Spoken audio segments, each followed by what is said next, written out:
Okay, great. Holy moly. Great job! Yeah! This guy. Thank you! Wow! Hell yeah. Woo-hoo! Great job, man! And we got a crash. Car spinning left and right. Buddy, let her rip. Rain like hell, baby! Come on! Oh my god, guys! Yes! Yes! Unbelievable! You guys are the best! Yes, yes, yes, yes! Oh, what a year! What's going on, everybody? We're back for another episode of the NASCAR Weekly Podcast. Nothing happened this past week. It'll be a very short show. We'll just, probably just ramble on for 10 minutes and leave. No, all kidding aside, Talladega was this week. It was the biggest wild card of the year because it really wasn't a wild card weekend for Cup. But we got a ton to talk about with that. We got stuff to talk about that the driver said in the garage. Eric was in the garage with that, so you'll bring us up to speed on that a little later in the show.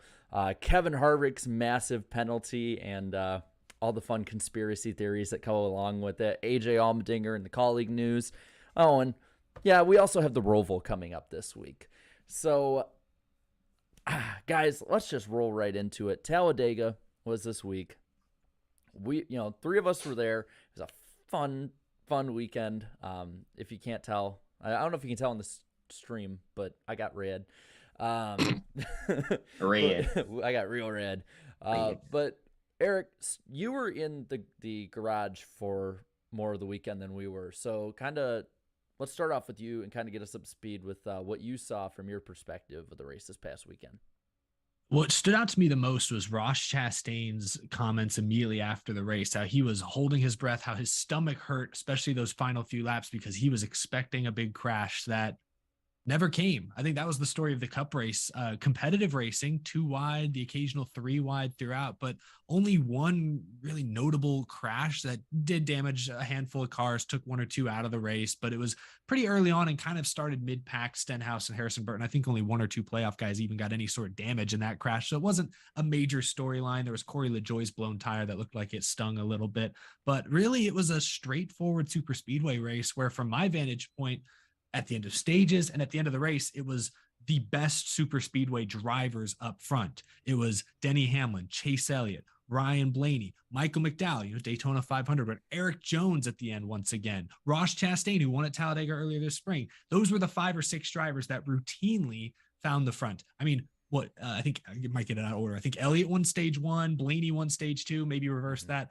And then it was the 2 of them side by side across the line at the end of stage 3. So the best drivers ran up front, and I don't know, there wasn't a huge crash. I think you mentioned it, Jared, it was a straightforward race. I think NASCAR needed a race to be a little more straightforward after the 2 or 3 straight weeks of just sloppiness that we've seen. So I had a good time. Thought it was a good race. So Danny, what do you think of it? You got to see from like the all-around view that all of us couldn't see on the broadcast. Like, how did it look from home, seeing basically these guys go damn near flag to flag without an incident? After the last few weeks, it was just honestly relieving just to see a time race, because how Bristol and Texas were, even though, yeah, you're going to Talladega, and after, Alex Bowman having to sit out with a concussion, you're like relieved that nothing really big did happen, because no one wants to see something big happen after, a driver's out like that, with a concussion or anything. So definitely going into this past weekend, safety was on a lot of people's minds, and kind of glad we come out for the most part, notwithstanding the Truck Series race. We'll talk about that later. For the most part, no big major incidents this weekend. That's a plus for NASCAR. They kind of needed this, especially since they had Good Morning America talking about all their things they wanted to talk about with next-gen safety, bringing up trucks and an Xfinity driver who's never been in a Cup car, but that's another thing. But so Darian, before we get to that, because I know you have plenty to think about that one. Chase Elliott scores his 5th win of the year. I will admit I reverse jinxed him. I said he'd suck this week, and he didn't. But looking at Chase Elliott getting that 5th win, adding more playoff points to the already ton that he has compared to the rest of the playoff field, do you think at this point, with him not having nothing to lose at the Roval and then going into the round of 8 with this big buffer, do you think this is for a lot of the field their last shot at Elliott not making it to the Final Four against him? Yeah, I mean, it was, man. I feel like, I mean, it's not guaranteed, but I feel like once the round of 8 begins, he's already gonna have that big points cushion. So he would just need to royally screw up to miss the championship for this year. But I just find it funny because like a lot of the Elliott fans were panicking in the first and during the first round when they weren't qualifying as well, yada yada yada and stuff. I feel like, look, I was like, look, they're just saving their best for when it counts the most. And now we're starting to see it. And I just find it funny, too. Out of all the playoff races so far, Talladega is the most tamed out of all of them, too. Just think about that, too. And we actually got spectacular super speedway racing that, you know, basically wasn't a shit show. It wasn't a wreck fest. None of that. We had well over 30 cars finish the race too. That's refreshing to see, and to see it in person was awesome too. I don't know how it looked on TV for some of y'all. I know some of you guys were complaining about, oh, well, you know, the big one and like, you know, these big wrecks, they add to, you know, the excitement level and stuff. I'm like, well, I mean, I get that argument, but like at the end of the day, are we here to watch cars race or excuse me, are we here to watch stock cars race or wreck here, you know? So that was a quintessential early 2000s one where like, where basically the drivers don't make a ton of erratic moves and they really took care of one another too. And it's really good to see because they were talking about the safety concerns with this next gen. So it's good to see the drivers, you know, look out for one another for a change. You know, to quote Jeff Gluck and Jordan Bianchi on their podcast this week, you don't need the big one. You need I think they used the word, the titillation of the big one, you know, the possibility of it happening to keep you on the edge of your seat and interested. Sorry, go ahead. It's fun. Eric, let's just be honest. You were just waiting for an excuse to use that word, weren't you? Titillation. I think that's how it's said. That's a great word. You know, it's funny. I think a lot of people forget the last 2 races that had 0 caution flags pre-stage era were both Talladega races. Like people forget that. It was 2002, I believe. And then I believe it was it 1997 or 8? It was somewhere in the late 90s. I think Mark Martin ended up winning that. If I'm not wrong, I could be very wrong. So it's like, it's not out of the realm of possibility, but I think with how erratic modern day NASCAR can be at these tracks, with how the drivers a lot of times just throw caution to the wind and will make a 5-wide block. I think that's the shock value of this. The fact that after we've seen, I would argue, really every super speedway race since about 2017 has seemed to ramp up the constant wreck fest.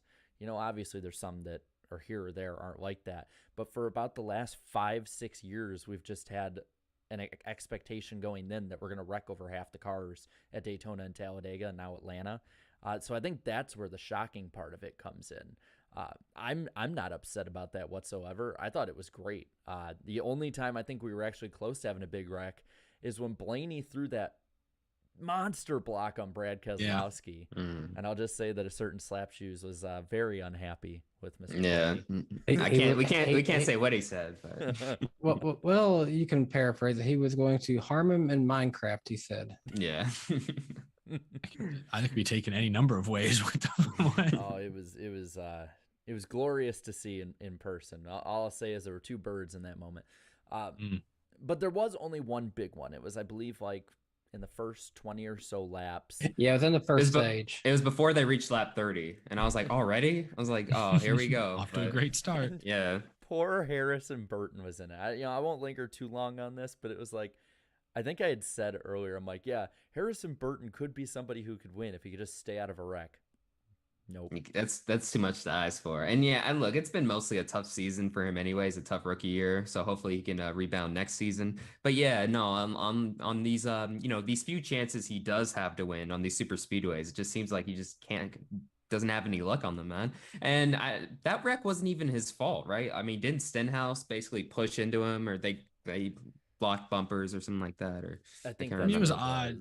Yeah, like it didn't look like Stenhouse hit him super hard, maybe a little off center. It was in a very awkward position though. So yeah, I mean, I remember Burton was pretty loose at Daytona at the beginning of the year. I remember when he spun and flipped at the end there. I don't remember, so he's been fast at the super speedways this year. Wood Brothers are always fast, but maybe loose is fast, maybe a little too sensitive out front. I'm not sure, but it definitely didn't look like an incident that should have caused a wreck. But it did. I mean, chalk it up to Stenhouse and Burton. I mean, maybe that's just the combination it requires. I don't know. But after that, I mean, it seemed to be what scared the drivers into racing pretty smart for most of the day. Good. But we go to the finish. We talked about it a little bit earlier. It was pretty much a 3-wide finish. The 12 and the 9 obviously pulling away at the end there. But I would say, like, looking at the way that some of these guys ran during the race before that, there were two guys. Let me find exactly who there were. There were two drivers that tied for leading the most laps in this race. Can you guys guess which two drivers they are without looking? Okay. I would just guess Elliott and Blaney because they seem to be up front a lot, but it probably isn't them. Okay. I'll say Blaney and Keselowski. Did he race? Oh, okay. I don't think. Wait, okay. Is one of them Michael McDowell? No. One of them is Chastain. Correct. That doesn't surprise me. That's a good point. Is Byron one of them? No, he only led a couple laps. The other one is the Ford driver in it. Yes. Narrowing it down. It's not Todd Gilliland, is it? I don't remember him leading. Okay, that's what I thought. Is it Keselowski? I just All no. So- This is terrible. You got Ross Chastain right. The other one was Eric Almirola. That's right. Eric Dang it, that's right. Almirola. He led a lot of laps early on in the race. I must have That's been in the right. bathroom during that part. When did he lead all those He led laps? Early. 36 laps early in the race. Eric, Oh, you were taking your mid-race nap in a media center. I must have been. I missed that one. You know what's great is I'm looking at the chat right now talk about it. And, like, yes, some would have Almirola and some had Chastain, but no one really, for the most part, like, there's some after, like, time to look it up. But there was no one who got the pair right that led the most laps until, like, after we said it. See, I feel like we Someone all said, sorry, chat said we should have picked him. because they run in such a close pack and stuff. I don't know. I feel like like you don't Well, really. chat, you actually did good with who you picked. Yeah, you did. You'll find out later on in the show.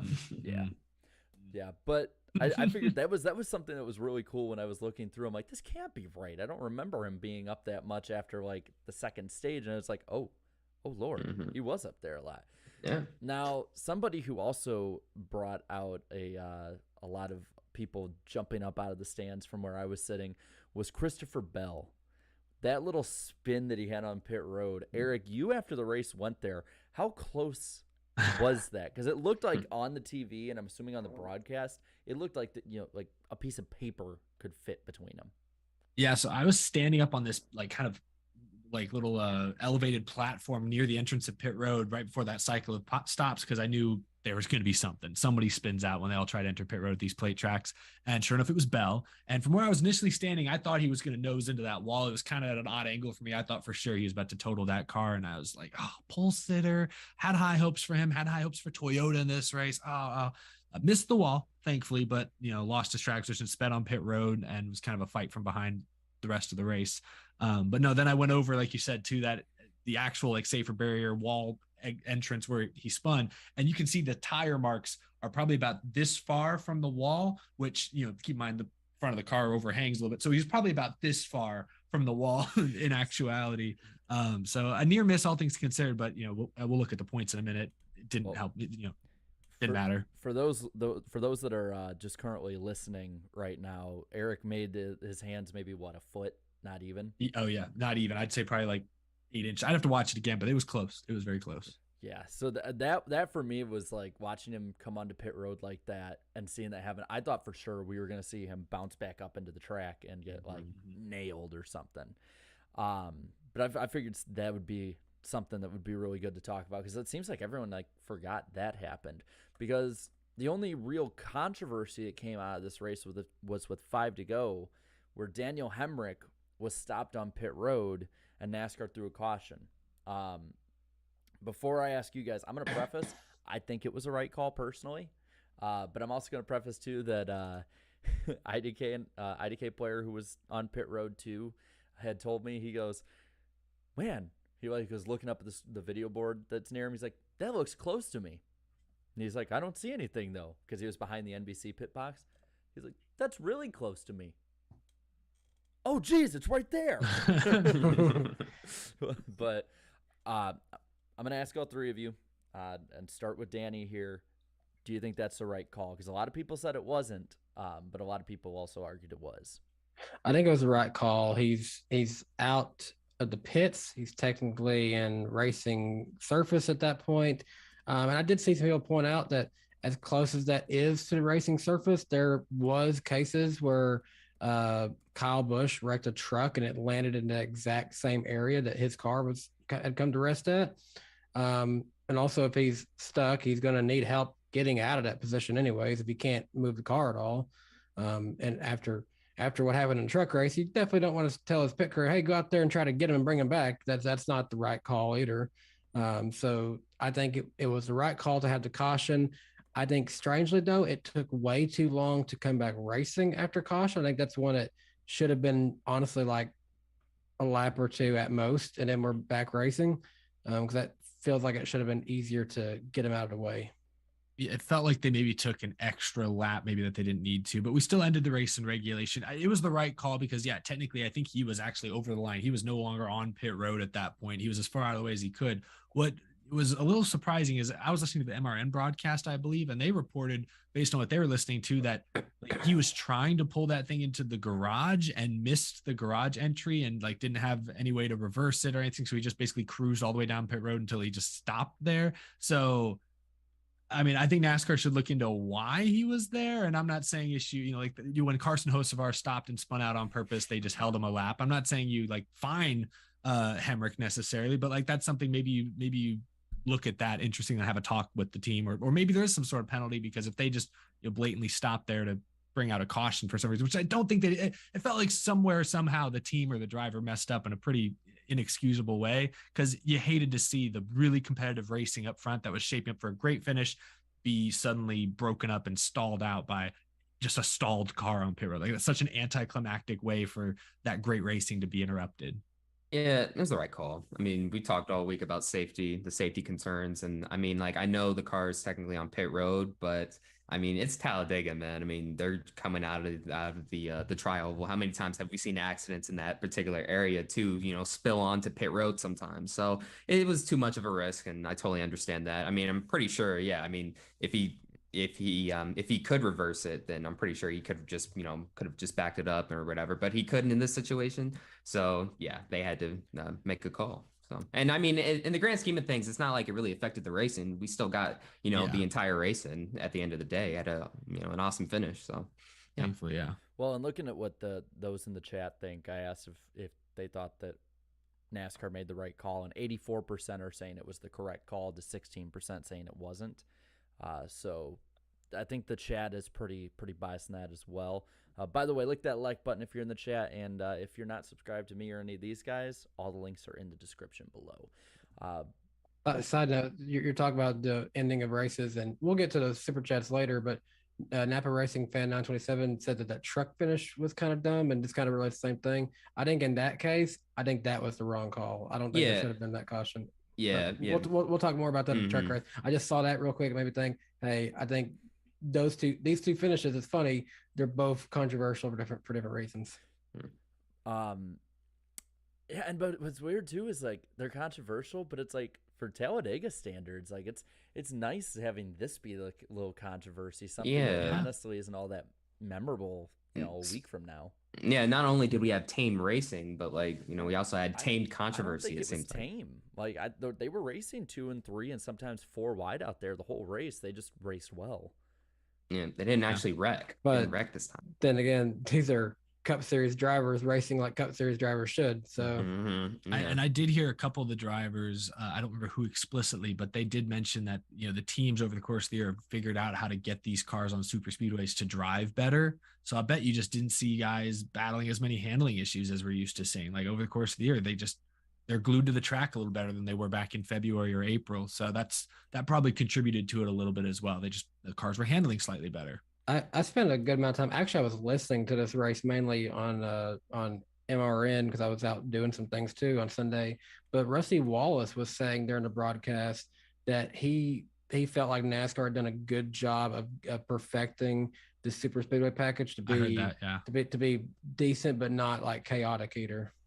Yeah. Yeah, I did feel like they somewhere in the found a middle. decent balance here. There wasn't too many crazy unblockable runs, but you could still push through that bubble of air and pass the leader. Like I just remember towards the end of the Gen 6, I would say middle Gen 6, there seemed like it was almost impossible to mount a charge and pass the leader. The guy in first could just control both lanes easily at the plate tracks, and it was harder to do. It took a really skilled driver. It took a Blaney or a Hamlin on Sunday to really consistently do that. But those are two of the best at doing this in the business, so you'd expect it.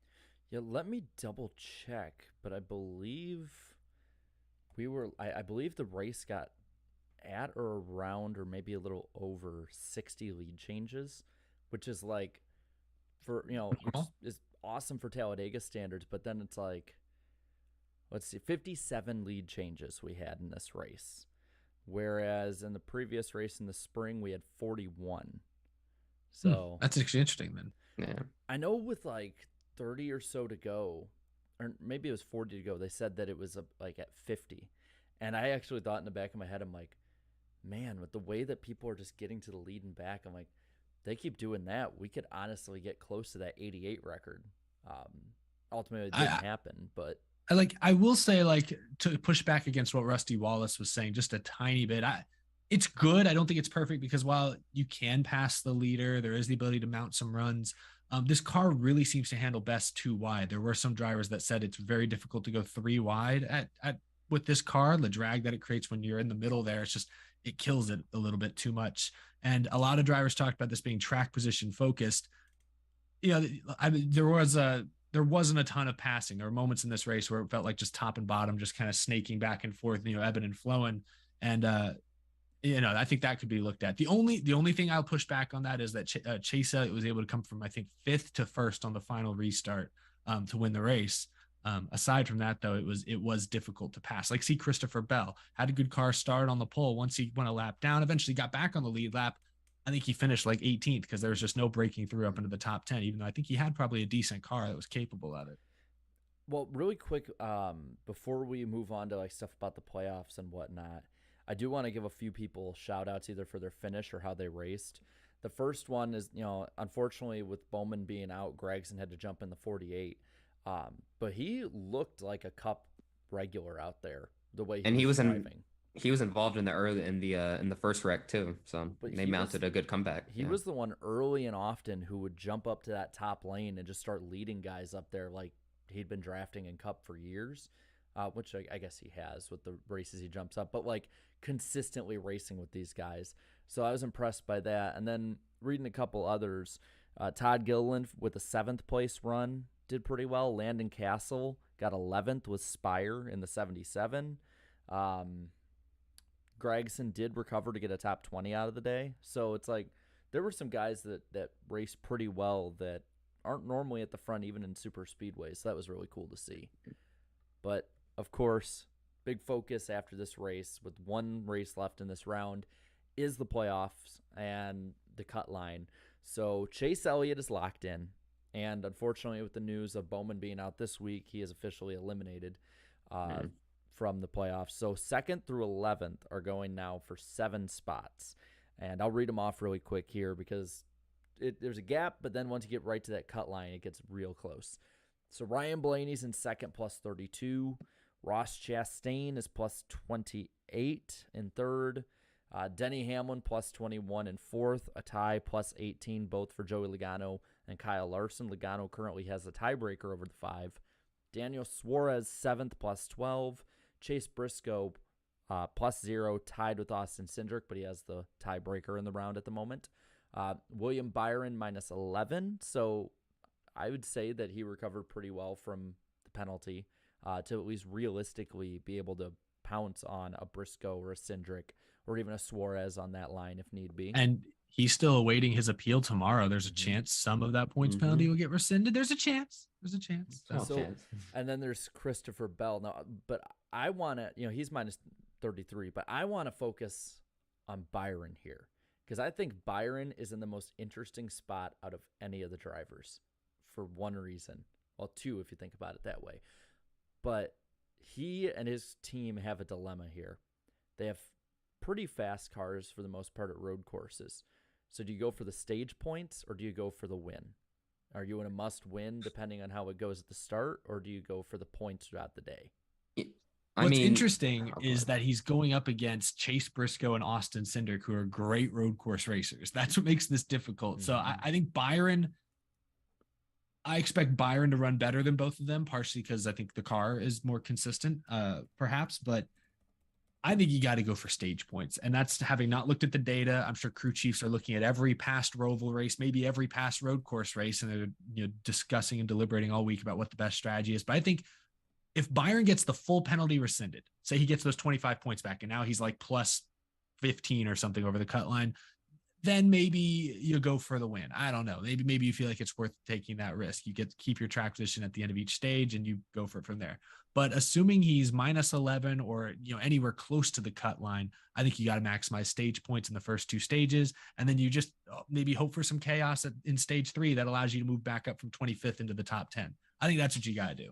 Yeah, I say go for the stage points. I feel like it's the safer route because, you got to remember, we're going to the Roval this weekend, and the Roval can get very chaotic from time to time, too. And yes, I know Austin Cindric and Chase Briscoe, I feel like they're going to be threats this weekend. But again, as we've seen in the NASCAR playoffs, too, you could have the lead one moment and then all of a sudden, bam, like a tire will go out or like a mechanical issue. So anything can happen now. I feel like, we are in the most wide open playoffs ever in the playoff era. So I feel like just the safer route is just go for stage points and then just hope for some chaos to happen. But again, if they win this appeal, it could open up more possibilities too. So then, hey, you might see them go for the win or whatever. So I don't know. So I'm looking at the guys in the Cup field at the moment, and it is road course racer wise even pretty stacked because you got your obvious guys like Chase Elliott, Kyle Larson, Tyler Reddick, obviously. Those guys are all there. Christopher Bell's been good this year.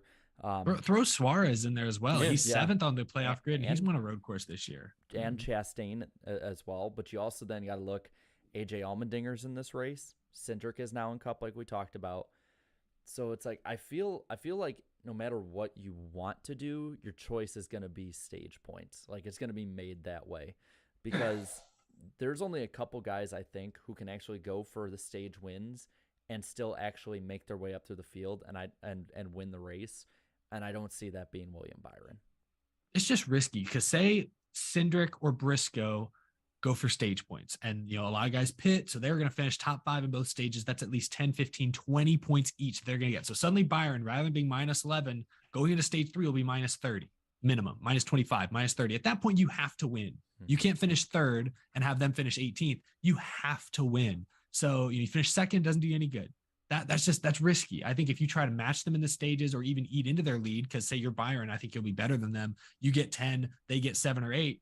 By the end of stage 3, you're only 2 or 3 points back. Then you just have to beat them in the final stage, and I think you can manage that. No, Again, just one final thing. Again, it's all going to be predicated on how the appeal process goes. And you said something's going to come out tomorrow, right, Eric? So I hope sounds like it. They could, if they do get some of those points back, it'll open up more possibilities, as far as strategies are concerned. So watch out for Christopher Bell. He's won a Roval, not a Charlotte Roval, but a Daytona Roval race. Yeah. God, it's the guys all over the cut line are like the best road racers still in this in the series or in the playoffs, besides Elliott. So well, I'm looking through Byron's season at the moment to look at how he's finished at the road courses.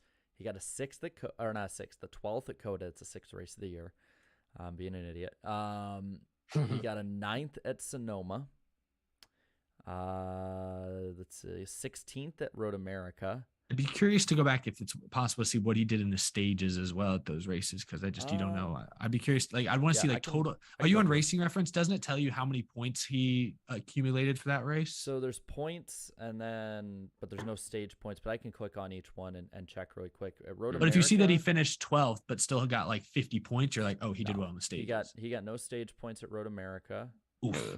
Go down. Wow, I'm surprised. For as much as people complain about road courses, there's huge gaps between them. At Sonoma, he finished 9th, and he got no stage points at that one. Okay, actually, maybe he's not a good. Bear got more stage points at that. Oh, Jesus. Oh, goodness. Road America got no stage points in that one. Indianapolis, he crashed in the 31st.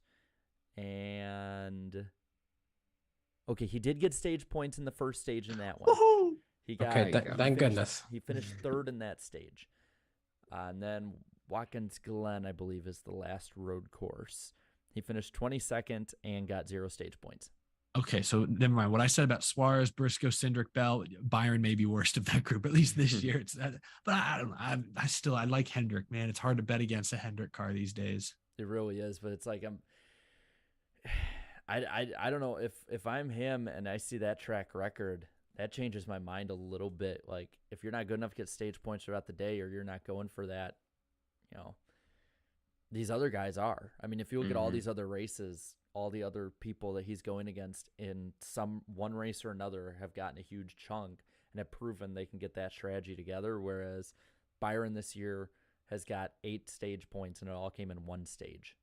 Yeah, but also too, the Roval's like such a unique, road course in and of itself too, that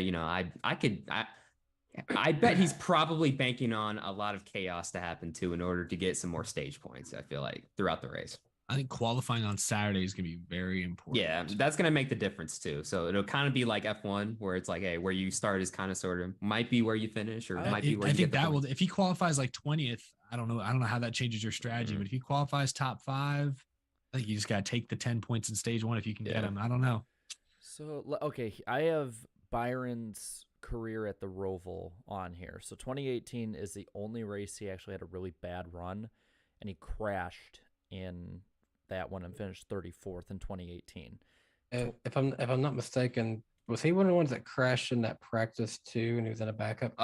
He crashed in a test. When they were testing back in 2018 at the Roval. Okay. Yeah. Here's another interesting stat to throw in for you guys. Since then, he got the pole in 2019. He finished 6th in that one in 2020 and 11th in 21, which not the greatest line, but here's the interesting line. He led 23 laps in 2019 out of 109, 27 out of 109 in 2020, and 30 out of 109 in 2021, meaning that in the last 3, he has led, that would be 80 laps out of. All right, I'm going to flip-flop once again. Yeah. I think he is going to be really tough this week to beat. So, but that's the thing. He's a mystery. Honestly, like he's the biggest mystery of those guys there, because like Cindric, we literally don't even know how many points he has yet. We might have. So, with that all being said, I want to go back to what the chat thinks about it, and it is right down the middle. We have almost 200 votes, and it is 51% saying go for the stage points, and 40. Okay, now it's 52. 48 saying go for the win. Yeah, I mean, someone in the chat, Oak 32 Assassin said he was competing for the win last year, so you could see it again. This weekend. It's really interesting because what he's done in the next gen does not match up what he's done the last 3 years at the Roval. But if you ask me, Hendrick Motorsports he's gonna have to beat his Hendrick teammates. Like Hendrick has been the best, absolute best at it. When you look at those 4 drivers, Kyle Larson last year, Chase Elliott, it's borderline his playground. Bowman is usually really good. I was about to say, even though he's out, will be good. Even though he's out this weekend, I was just looking at Bowman's stats out of curiosity. He's never not finishing in top 10 on the Roval, actually. See, that's one of the reasons why I think you might not have a choice but to go for stage points, because I think he's with Hendrick, but Chase Elliott's the top guy as far as road courses are concerned. I feel like you might just be too dominant, maybe. I don't know. If you're comparing him to Trackhouse overall, or especially Tyler Reddick, I don't see him as the favorite, but I see him as one of the favorites. I think it's very possible Elliott gets the win. I think he should be, if you're looking at the gambling odds, it should be him and Tyler Reddick as the 2 you're looking at. Well, as far as gambling odds are concerned, though, he's one of the favorites, that's for sure. Yeah. But yeah, I feel like we've went on just an entire segment on Byron, looking at some of the other guys. I don't know if I'm Chase Briscoe, as good as he is at the road courses. I don't know how confident I am going against Suarez and Cindric. Hey, I've made the prediction. I'm like, hey, Chase Briscoe might surprise a lot of people, and I feel like the Roval will be his time to shine. I'm not saying he wins, but could bank. He could take enough points to the bank to move on to the round of 8. So in his Xfinity career in 2018, he went for the win straight up, didn't get many stage points, but he won at the Roval, Briscoe. 2019, he went for the stage points, finished first and second in the 2 stages, ended up 9th in the race. Same thing last year, 2020. He didn't race there 2020, but in 2020, he finished 18th, but he won stage 2, and he led at least 20 laps in all 3 of those races. So Briscoe, because I'm comparing that to Cindric. Cindric has never finished worse than 6th at the Roval, but he's also never won it, and he's never led more than 22 laps in a single race. So both have been good, but Briscoe has been a little more electric at the Roval head to head, because at 3 of those, that's 3 times he's gone head to head against Cindric, and one's got a trophy, one doesn't. So that's a tough pick. Well, I'm going to put you all on the spot right now. All 3 of you. You can decide who wants to go first. Briscoe or Cindric? I'm asking the chat as well. Man, between the 2. I'll go Austin Cindric. I just feel more confident in Penske right now, even though they've had their demons in these playoffs. Getting tire pressures wrong. Last week, I think it was at Talladega, it was both Cindric and Logano who got damage in that first crash, but they both rallied. They recovered. They were fine. But I just feel Cindric. I think he's a rookie, but something magical has been going on this year. We might get to see a rookie in the round of 8. I think I picked him to get through this round. No, I picked him out in this round, but I knew the Roval would be his best shot to get in. Look, I've been hyping this guy up, this entire round and stuff. And now, we've gotten to the point where, they both entered tied on points here, and, he's one of them. So, look, I feel like Chase Briscoe, something's going to happen for that team, dude. I'm feeling it, man. I mean, it's just based on this year's playoffs, man. Like, I feel like this race is going to be like somewhat tamed at times, but then it's probably going to get, very chaotic in the final stage. So I'm going to go with Cindric here. Or no, I'm Briscoe. Excuse me, Briscoe. Yeah.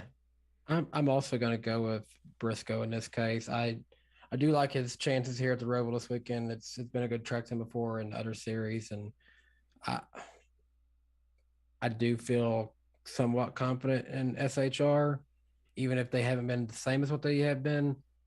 I feel like now that Harvick's got his own issues, he's out. They're going to put all their stock into the one guy still in there. Cindric's been irrelevant. I see that in the chat.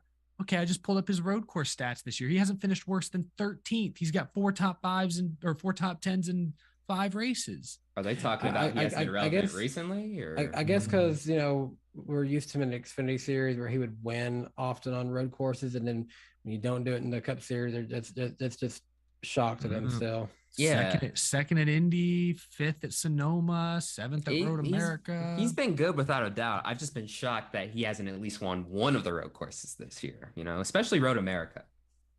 I'd be picking Bell if Toyotas weren't trash at the road courses this year. I would. I'm just saying. I am also going to go with Cindric. I've been really high on him this year, the way that Darian's been more high on Briscoe. I kind of just looking at the season overall of like which one I can trust. Overall this year, yeah, Cindric has only 5 top 10 or top 5s and 9 top 10s. But then I look at Chase Briscoe and he only has 4 top 5s and 6 top 10s on the year. So that alone, the 2 team is performing better. But it seems like when that 2 team gets put against the wall, they still manage to fight back a little more from it. I mean, I think before Bristol, I was like the only person on the internet saying that I thought Cindric would make it over Kyle Busch. It happened that way. He didn't outperform him necessarily, but that team kept in it, and I think that's exactly what they'll do in this one, even if they don't have the best car, because it seems like they have a good early run car, but like as the race goes on in these road courses, they seem to fall back a little more and not necessarily be relevant in going for the win. But I think he's going to be up there as like a top 7 or 8 guy. And looking at what the chat's thinking on it, they voted Cindric at 58% or 59%, Briscoe at 41%. So now it just updated. Now it's 60-40. But I am shocked that Briscoe he got way more than I initially expected though. So well, 40%. I'm looking at his numbers for this year, and I didn't realize they were this bad at road courses. Now he's led 2 0, 4, 5, and 7 laps at the road courses this year. So he's up front here and there, but he hasn't finished better than 13th. That's his best finish. That's Cindric's worst finish this year. Yeah, I get that too. I'm only banking on him though because of his history specifically at the Roval though. That's true. Like, you could argue he's better at the Roval than Cindric, but it's a good debate. I'm gonna say this before we go on to one last thing about this, but I find it funny how the running joke that the chat had about, Eric was wrong about Reddick as his championship pick, and I was all confident about Christopher Bell, and now I'm almost certain that Christopher Bell, with how bad Toyota's been, is probably going to get eliminated now, and my championship pick will be out in the round right after.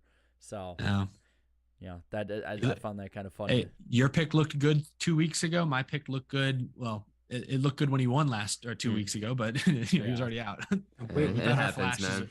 Flashes of brilliance. Too bad we don't have any way to get extra points for getting your playoff stuff right or wrong. Yeah. You could use those extra points, Eric, for now. Yeah. Well, I could too. Yeah, I think we all could. No, it's okay, Pylon. I've been riding my high horse all year long. I deserve to be knocked down a peg. Well, speaking of someone to get knocked down a peg, I'm going to ask you guys, of these guys who have a pretty good gap, Blaney, Chastain, Hamlin, Logano, Larson, out of those 5, which one of them do you think gets eliminated this week? Joey Logano. Why? I'm looking up his stats just to back me up, but I feel like Logano's got no mojo right now. Like all week long, he's like, Talladega's not real racing. People who race up front don't get rewarded. It's all the people riding around the back. So what does he do? He rides around the back and finishes 27th. So I feel like he has no momentum. He was second at Texas, but outside of that race, 4th at Darlington, that's fine. Those are his only 2 top 10s. Those are his only 2 top 15s of these playoffs. I know Bristol was an odd case with Penske missing the setup, but I don't know. I feel like Logano doesn't have any momentum right now. So that's a very ambiguous thing, but that'd be my pick. Well, based on, the Toyotas not being so good on the road courses, I'd have to go with Denny Hamlin. I mean, he's only plus 21 to the good too. And, you throw in, some chaotic moments in this race, and maybe, some guys below him get a few more stage points than him too. And then he might run into problems, maybe, mechanical or gets involved in someone else's mess. But Hamlin, I'll have to pick him for that one. Danny, who do you think? Out of all those, I'd probably be with Eric on the Logano one. I don't see it as being a great track for him. Hamlin, I think he can hold his own on road courses. Chastain won his first race on a road course, so I feel fine about him. And even though it's more of a Mickey win, Blaney, he has won here before, so I don't see him having a bad day either. So I'm looking through the stats, and I might not be popular in my own house tonight. I'm picking Denny Hamlin as the guy out of those 5 because I'm looking at how he's done at the road courses this year. It's been ugly. That's true. Wow. 18th at Dakota. Then you go down to Sonoma, 31st, and they were running 26th before they tried to do some miracle Hail Mary strategy. Yeah, I remember that. Imagine just something, not even like a direct thing happens with Chastain and that, but that's what makes him miss it. Well, real quick, I'm a little surprised nobody mentioned Chastain because I keep hearing about all this payback he's owed, and I feel like the Roval's the best spot to do it. I'm just saying. I think it's too much. So I think the problem is he's going to be too far ahead of a lot of these guys. I think he's going to run top 3 all day. Trackhouse looks good at the road courses this year. I think he'll be ahead of Hamlin here because I'm looking at the other road courses: 17th Road America, 14th Indy, and 20th Watkins Glen. His best finish at a road course is 14th. Nice. Not counting the guys in 8th and 9th because we're not sure how that's going to end up finishing.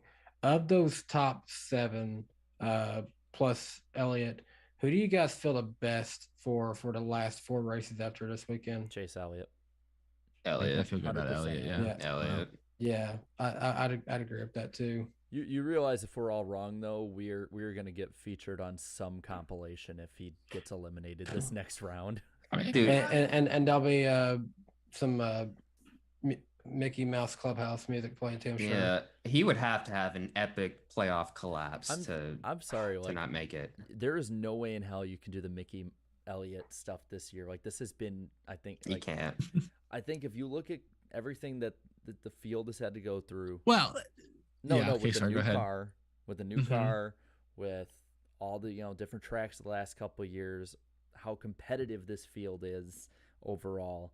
Like I think you could argue this is Elliott's most impressive season to be that far ahead in wins, top 5s, top 10s, average finish, laps led. That's a good point. That's a good point. And but I'm saying the Mickey Mouse fans or haters will say Pocono, you got DQ to win. You know, okay, he still has more wins than anyone else. But then they'll say half his other wins came at super speedways. Ooh, but dude, in a season full of but they don't count for Elliott. In a season, you know how NASCAR fans are. They'll find any way to Mickey Mouse. And people think I hate Chase Elliott. They think we hate all Hendrick drivers. Apparently, no, you're just easy to. They hate when we talk about Hendrick drivers. I saw in the chat. For those who want to give Hamlin his Pocono trophy back, just go give all that money to those walleye cheaters in Ohio. Yeah. But also too, in a season full of parity like this, I mean, we could still potentially have a record-breaking 20th different winner. Like those 5 wins, like stand out a lot more than compared to other seasons. So yeah, and don't get me wrong, I still think he could get beat just because of how good some of these guys coming through are and how good they are at these remaining tracks. Personally, though, I feel like we're going to see at least one person that isn't Briscoe out of those top 7 finish below it, though.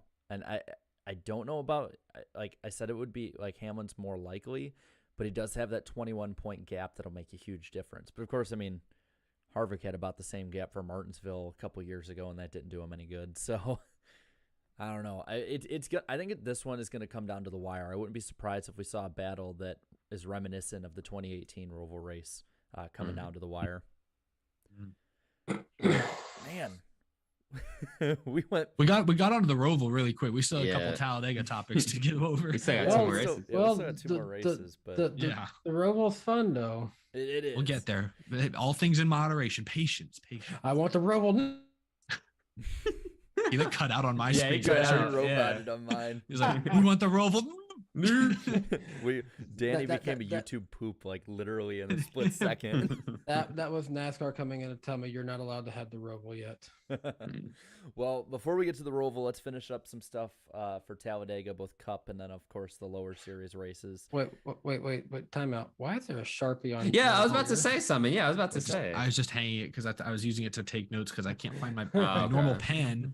And it's sorry. I just do that. I used to do that in school sometimes. I was like, wait, what is that doing there? Kind of fun. Well, before I'm the only one with glasses on this podcast. I gotta show off like the benefits, Hey, when I wore glasses, I got made fun of. Ooh. Everyone said I looked like a school teacher. Anyway. I don't even know if I've seen Eric without his glasses on. Yeah, I take them off like every week. It's rare. It's very People rare. say I look like Martin Truex Jr., especially when I smile. I don't see it. No. They did in my Kyle Busch video, which was weird because I was dressed as Kyle Busch. Well, really quick, before we jump a little further, just everyone be sure we got, we're closing in on 600 watch, and be sure to click that like button, subscribe to all these guys in the description as well as yours truly. But let's get to some ratings, both good and bad. Starting off with TV ratings. Talladega this week got a 1.64 rating and 2.827 million viewers on Big NBC, meaning it's down 15% in ratings from 2020, which was the last time we ran this race scheduled. 9% in viewership from that race and 20% in viewership from the same race in 2018. So not great. Not very good. No, especially for Talladega too, for a track like that on Big NBC. I looked it up, and from what I could tell, it's the lowest viewed scheduled Talladega race on TV ever. So not very good. But, not nice, I should say. But but what was nice, I don't really know what we can really look into on that. I mean, the attendance looked good. Campers were filled.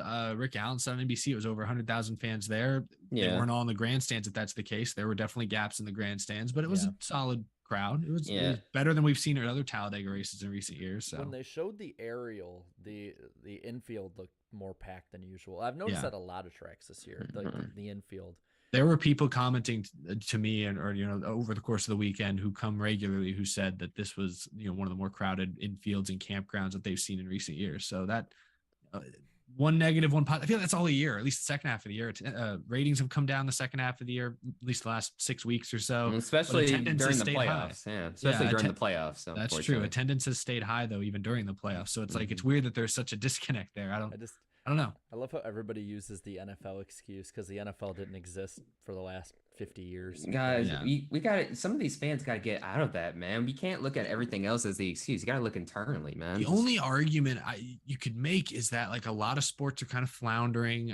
I'm not sure, 100% sure, but I feel like the NBA has gradually dropped in viewership the last couple of years. Everything ebbs and flows, but the NFL, especially the last couple of years, it just feels like they're soaring to new heights consistently. They're more and more culturally relevant in the United States. So that's the only debate, is that as far as like the percentage of the audience share that the NFL has a stranglehold over now has gotten larger. The sheer number of people maybe hasn't changed that much, but like people who are still tuning into live sports are tuning into the NFL over everything else more so than ever before. That's the only argument that I don't really have any data to back that up right now off the top of my head, but it's something that might be interesting to research and see if there's actually truth to it. While the NFL has been a little bit up, it's still like within what it's normally been for the most part. It just feels, I just feel maybe I've just gotten older and I'm like on social media more, watch more TV. I'm out in the real world more, but it just feels like the NFL has as much or more cultural significance now. That feels like people are talking about it as much or more now than I've ever heard them talking about it in the past.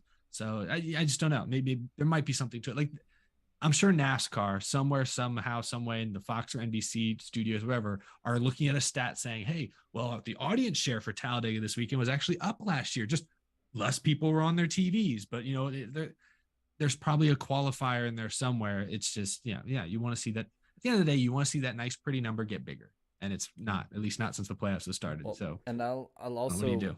For a lot of people don't think that it adds in streaming. It does. It's just not a big number. Numbers. Yeah. And that's something that's somewhere NASCAR needs to work overall on it, just because you see all these other sports. I mean, for Christ's sake, they're on different streaming options like Amazon for the NFL, and they bring in 12 million people. I'm not saying NASCAR can, but I think that 100,000 people streaming the race shouldn't be an insurmountable goal in the next couple of years.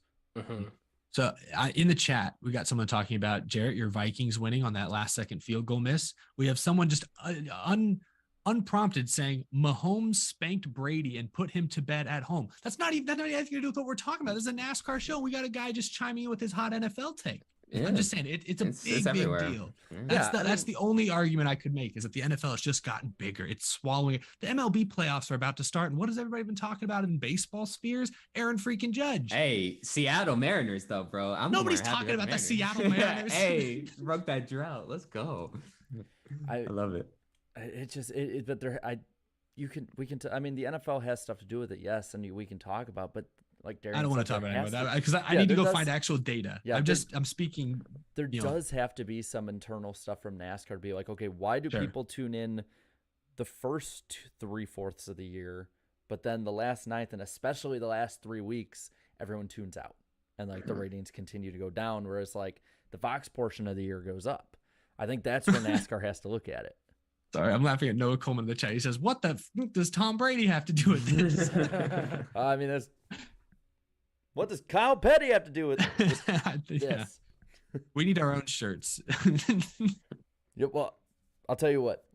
We figure out our own shirt by the next time I run a marathon. I'll run a marathon in this. I'm going to. I'll run a marathon in whatever funny ass shirt we make up. Sorry, our chat's now all over the place, talking about Tua, talking about Josh Allen. I'm just saying. All right, let's move on. Let's move on. Look what you started, bro. Well, Darian, you know what doesn't go down when it comes to ratings? Yes, that's right. The poll, the famous Iceberg poll. Hey, I sorry, not to interrupt here. I just want to say I saw one person in chat actually bring up something kind of related to NASCAR ratings. They mentioned the fact that USA, for whatever reason, took Race for the Championship off YouTube for some reason. Yeah, we'll talk about that a little bit later. But yeah, I saw that, and that's not a good move. I will say it was funny. Everyone kept getting mad at me when I said that, ratings were down a little bit the last couple of weeks. Well, it's a USA problem. Like, what was it? Like, it wasn't a problem when we were up in the summer. But anyway, off that. The ratings for this race were really good when it came to the poll. Okay. So we had almost 16,000 votes this week. Not an all-time record, but pretty close. 50% of the people who voted said it was a great race. 29% said it was good. So 79% net positive as Eric is losing it. No, our chat is now asking for fantasy football advice. Well, they should be asking me. I'm the only undefeated one left in my league. Okay, I'm sorry. Go on. If they want to know, we'll give them the worst advice ever. So Tua, he's your quarterback for the next month. yep, definitely go with Tua. 13% said this is an average race, and 4 apiece said it was below average or bad. So 8% net negative. Which I'm surprised it's actually like towards the middle, sort of lower middle of positive. And I'll be real, after getting sick of Wreckfest at super speedways, I honestly thought this was one of the better ones of, since we started doing this poll. But anyway, I'm going to ask you guys with the first comment: positive, negative, or meme. Denny delivers. Meme. Oh, it's a meme. Yeah. Yeah. All right. Funny how we had to wait until the wild card race of Talladega to have a non-playoff driver not win. Such a 2022 thing to happen. No, it wasn't even really a meme. That was just a good observation. Oh, wow. That was a good comment. Looking at some of these other ones, the top 2 comments actually have the same number of likes. By Not has the top one saying, surprisingly clean for a modern Talladega race. NBC really seemed to be on it with the audio camera angles all day and really helped build an atmosphere around the race. I especially like that they left the crowd mic on for the entirety of the finish, which I saw that on the replay, and that was badass. Like it honestly, the crowd was louder on TV than it was being in the stands until about the last half lap. But if you watch back on that finish, you can just it's what a lot of people like me have asked for with these broadcasts, to make it more immersive, and attaboy to NBC on that. Mm-hmm. Eric Hoffman left another one saying, after all of the stupidity of the past 2 weeks, I think we all needed that race, which was nearly perfect in every way. Mm-hmm. Agreed. Yeah. Let's see, there's a couple others. TNT Productions: not every super speedway race needs to be a super mega big one to be a good race. That being said, you could tell the guys in the middle of the pack were being extremely cautious, as the only sideways cars I saw all race were the leaders and Harrison. Like sideways cars. Yeah. And then once we get out of this, will be the last one of the top guys. Ryan Morrison said it was an absolutely amazing race and an amazing weekend. The Cup race was a game of momentum for the lanes, and it was very interesting to watch the lines work to prevail against the other. Great job by everybody taking care of each other too out there, and we got an exciting race throughout with an awesome finish. I adored that race. Adored. I like that. Adored. I want to bring this up really quick. Because I put on Twitter right before the last bit. I don't know, yes, expecting Twitter to be positive ever is not a good plan. But I was naive in the stands and happy. And I put, please, I was like, don't make this become a wreck fest after how great of a race we've had. Like, just let it be a nice, clean finish and a great finish. And everyone was clowning me until the restart started. And I was right. Suck it, Twitter. I was right. We had a great finish. That's what I was nervous about, and I think I even said it after the caution came out, which again, it was warranted. But I'm like, man, that was shaping up to be such a great finish. I really hope that we don't have a wreck, because I don't want this race to get ruined. And thank God it wasn't. I damn near adored this race as well. Scrolling down here, you know why I'm gonna read this one. Chris Furrow says, great race. Loved seeing the moves by Blaney and Chase to win the stages in the race. McDowell and Gilliland with great runs for front row. Yeah, he's not wrong. And McDowell, I think McDowell has a career high in top tens now. He has matched the amount of top tens he's had in all of his years at front row this year with 12. Wow. See, that team's on to something, man. So it was funny. Look out for them in the future. Leaving the grandstands, I was like, in our group, I was saying all this, how McDowell is so good and stuff. My girlfriend just goes, are you just unironically becoming a McDowell fan now? And I'm like, you know what? At this point, I think I am. I think I am. You stop at a Love's on the way home? No, but I stop every time I go up to Rockford. Okay, good man. They have Michael McDowell stuff even up in Illinois, Yeah. all over in Oh, really? Wisconsin. Yeah. Wow, I haven't seen that. Yeah, Dang. they have his stuff everywhere. It's like one of the best sponsor integrations I've seen in a while. Dang. Yeah, I think the loves that I've been to in Baxter, Tennessee, I think they have some Michael McDowell stuff in there too. I remember seeing signs put up in some of the stores after he won the Daytona 500 last year, but I haven't seen that in a while. So I gotta look harder. That's cool. Let's see what else. I'm gonna scroll down a little bit. Somebody, I don't know. See an unrelated. I see an unrelated comment in the chat, but I just want to see what Danny says. He probably already saw it from Charles in the chat. Deegan would do better in that 48 car than Bowman. That's for sure. He's trolling. He's just trolling. Charles comes on here every week to try to get me riled up. Oh, Charles. Sorry, I know you like fishing, Danny. I was just trying to see if you take the bait right there. I know a troll when I see one. Nah, it's getting old, Charles. Just stop. I don't know. You're not welcome in this lake anymore, Charles. Damn.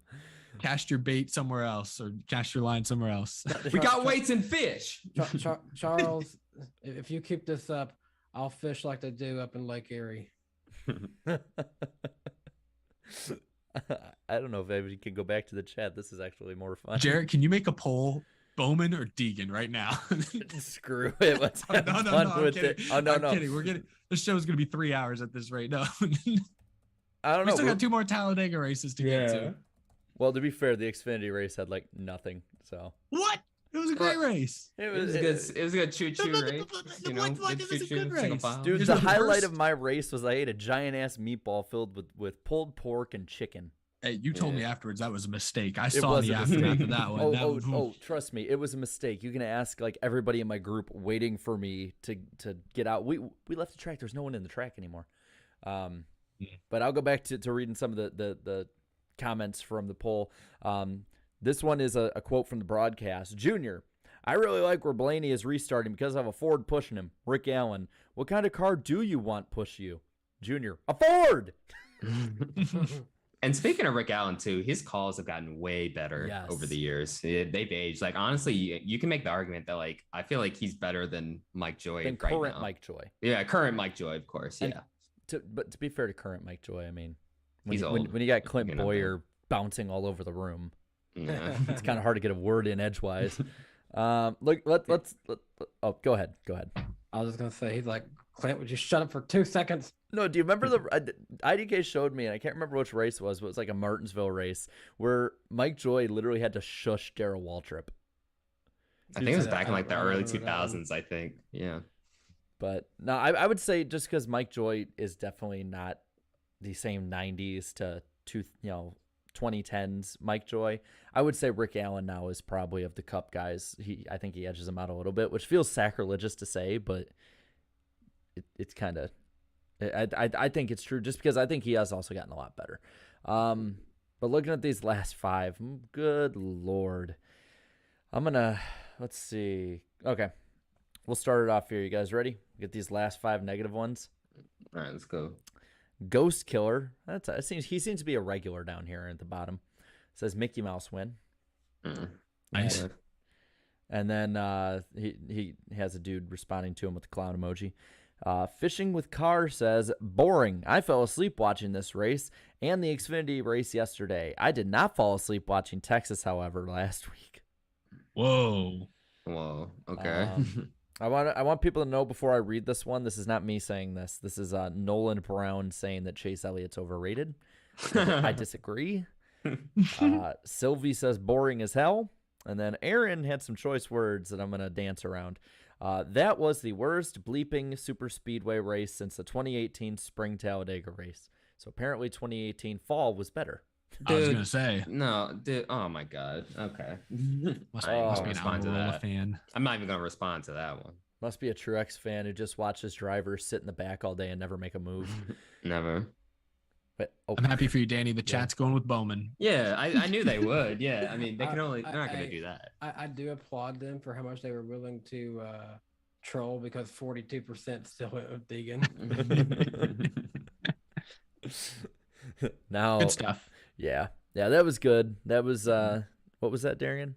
Yes, that was the famous Iceberg poll on the NASCAR Weekly Podcast.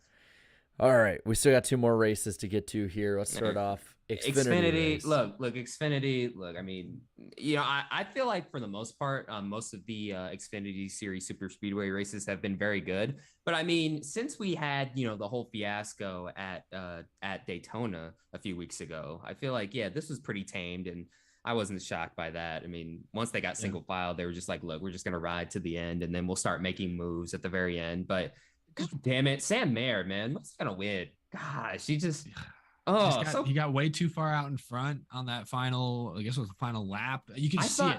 I thought he timed it perfectly at first, but then it just I thought with the lap car he did. Yeah. Ugh. Like I thought with that lap car there, he had a good run. Mm-hmm.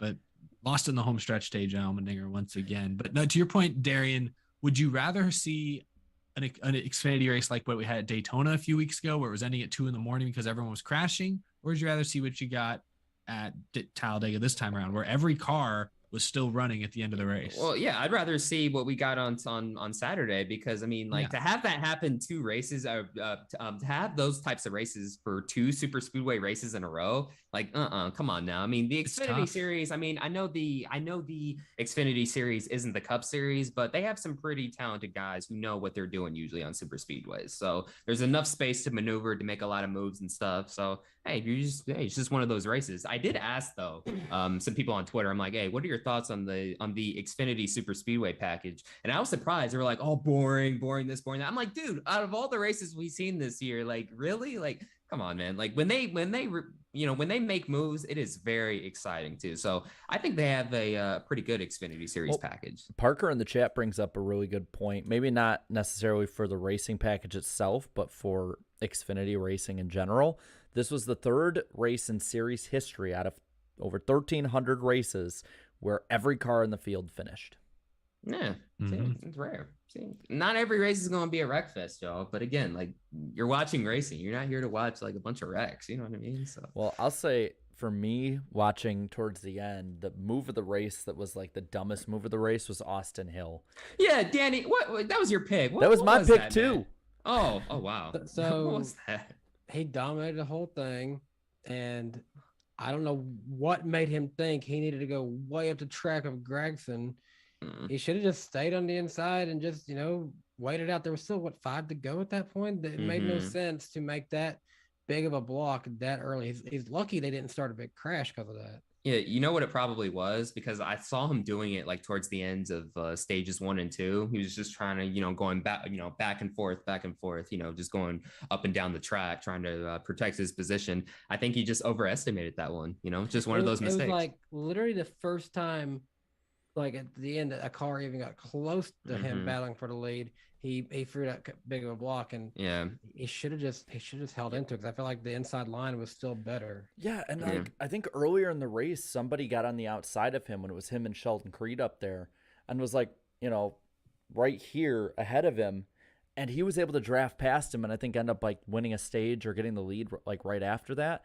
And I didn't understand why he did that. Like, even just blocking him and sticking to the high lane, he had a fast enough car. If he stayed in line, Gregson wouldn't get past him. So I did not understand that move at all. And I feel like that's just a move of inexperience, even if he has been good this year. But it baffled me. I mean, I was in the stands. I'm like, what the hell? My pick screwed it again. What baffled me even more though too is, like, I thought that was Sam Mayer's race. I was like, oh, he timed it perfectly, great. But then apparently AJ Allmendinger timed it way perfectly there, because he ended up getting the victory at the end. But yeah, even after he won, and just like after Kyle Busch won in the COT's debut back in 2007, he's like, I still hate this. I hate this type of racing. I hate this type of racing still. I think a lot of drivers do, but fans love it, and it's gonna stay. And then there was one other race that day. We're like moving back in time. It's kind of fun, but it was an absolute wreck fest. I'll just say that to start with. That was your wreck fest race if you wanted one this weekend. It was the truck race. Let's start off with the positive stuff here. Matt DiBenedetto gets his first win, and fun stat, that last lap was the only lap in his career he's led in the truck series. Yeah. Wow. Yeah, I mean, obviously needed some sort of, controversy to get it, but yeah, no, props to him, man. He timed it perfectly and yeah, got the win. It's funny. That was actually the pick that I felt the least confident in that I made this weekend, and that was the only one that won. Talladega. Yeah, same. Yeah, same here. Well, it was cool. There was controversy at the end we'll get to in a moment, but it is cool to see DiBenedetto finally get his win.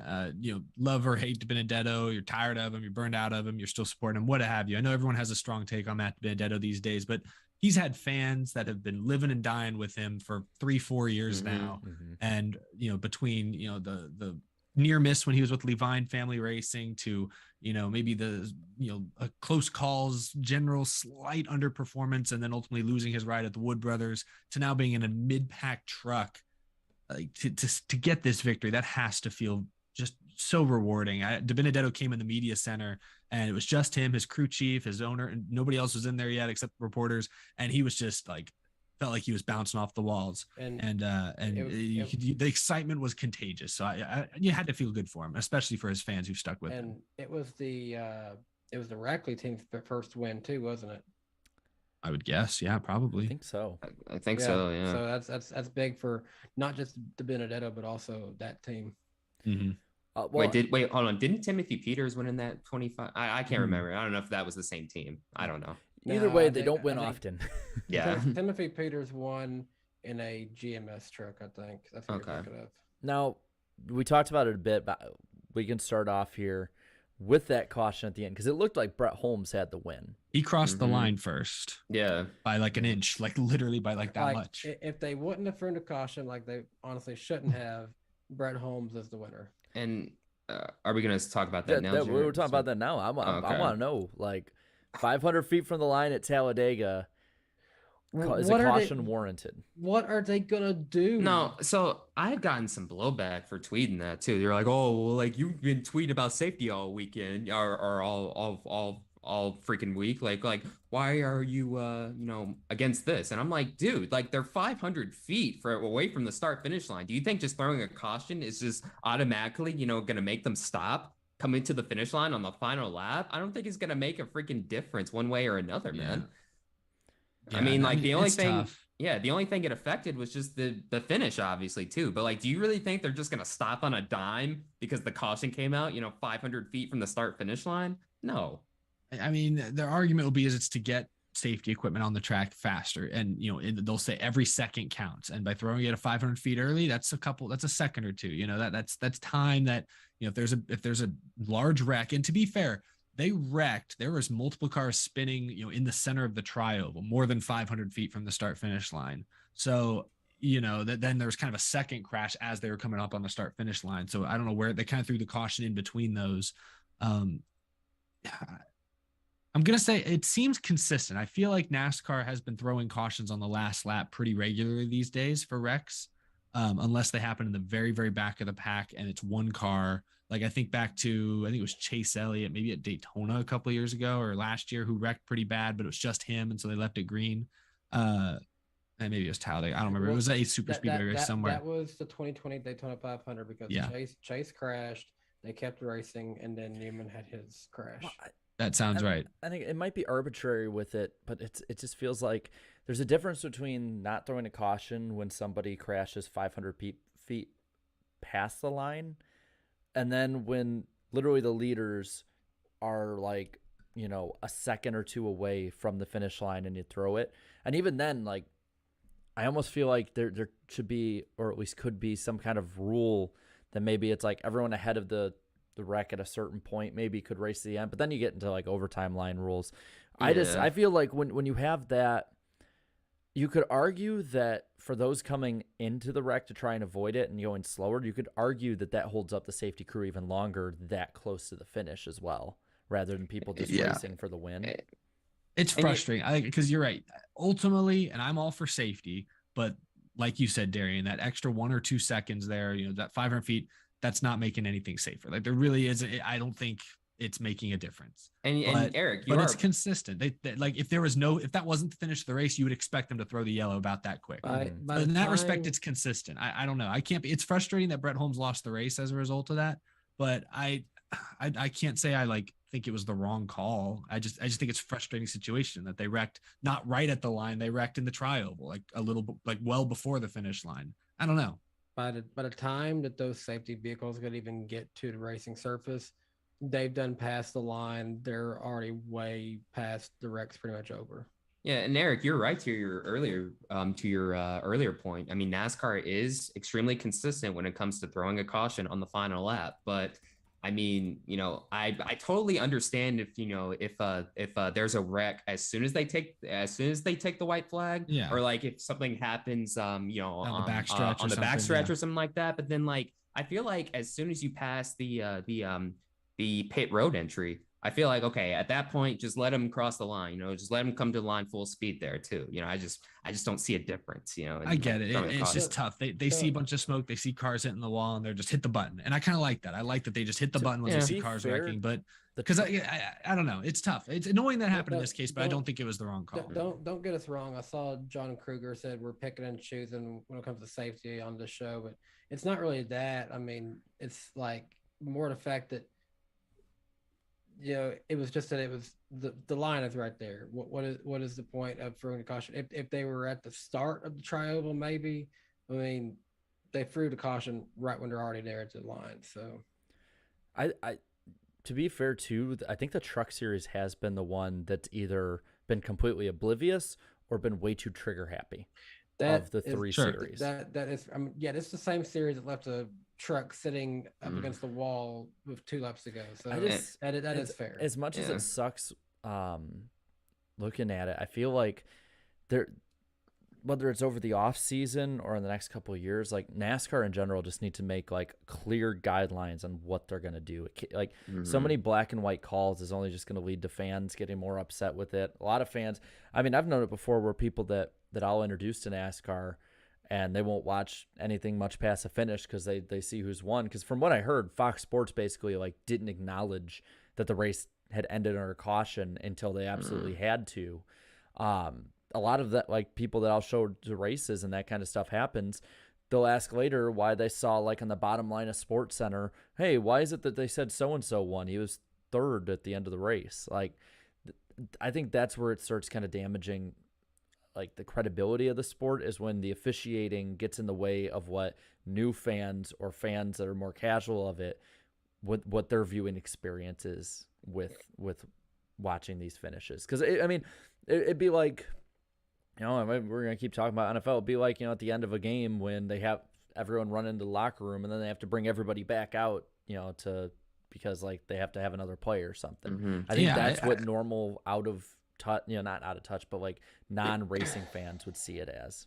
I agree. It's where do you draw the line? If they wreck at the beginning of the tri-oval, are you not throwing the yellow? Because now you're talking about 5 or 6 seconds. Yeah, that's real time. If someone's actually injured, I would think that if it's a certain point after the tri-oval, whoever's ahead of the wreck, you score them as where they ran past the finish line.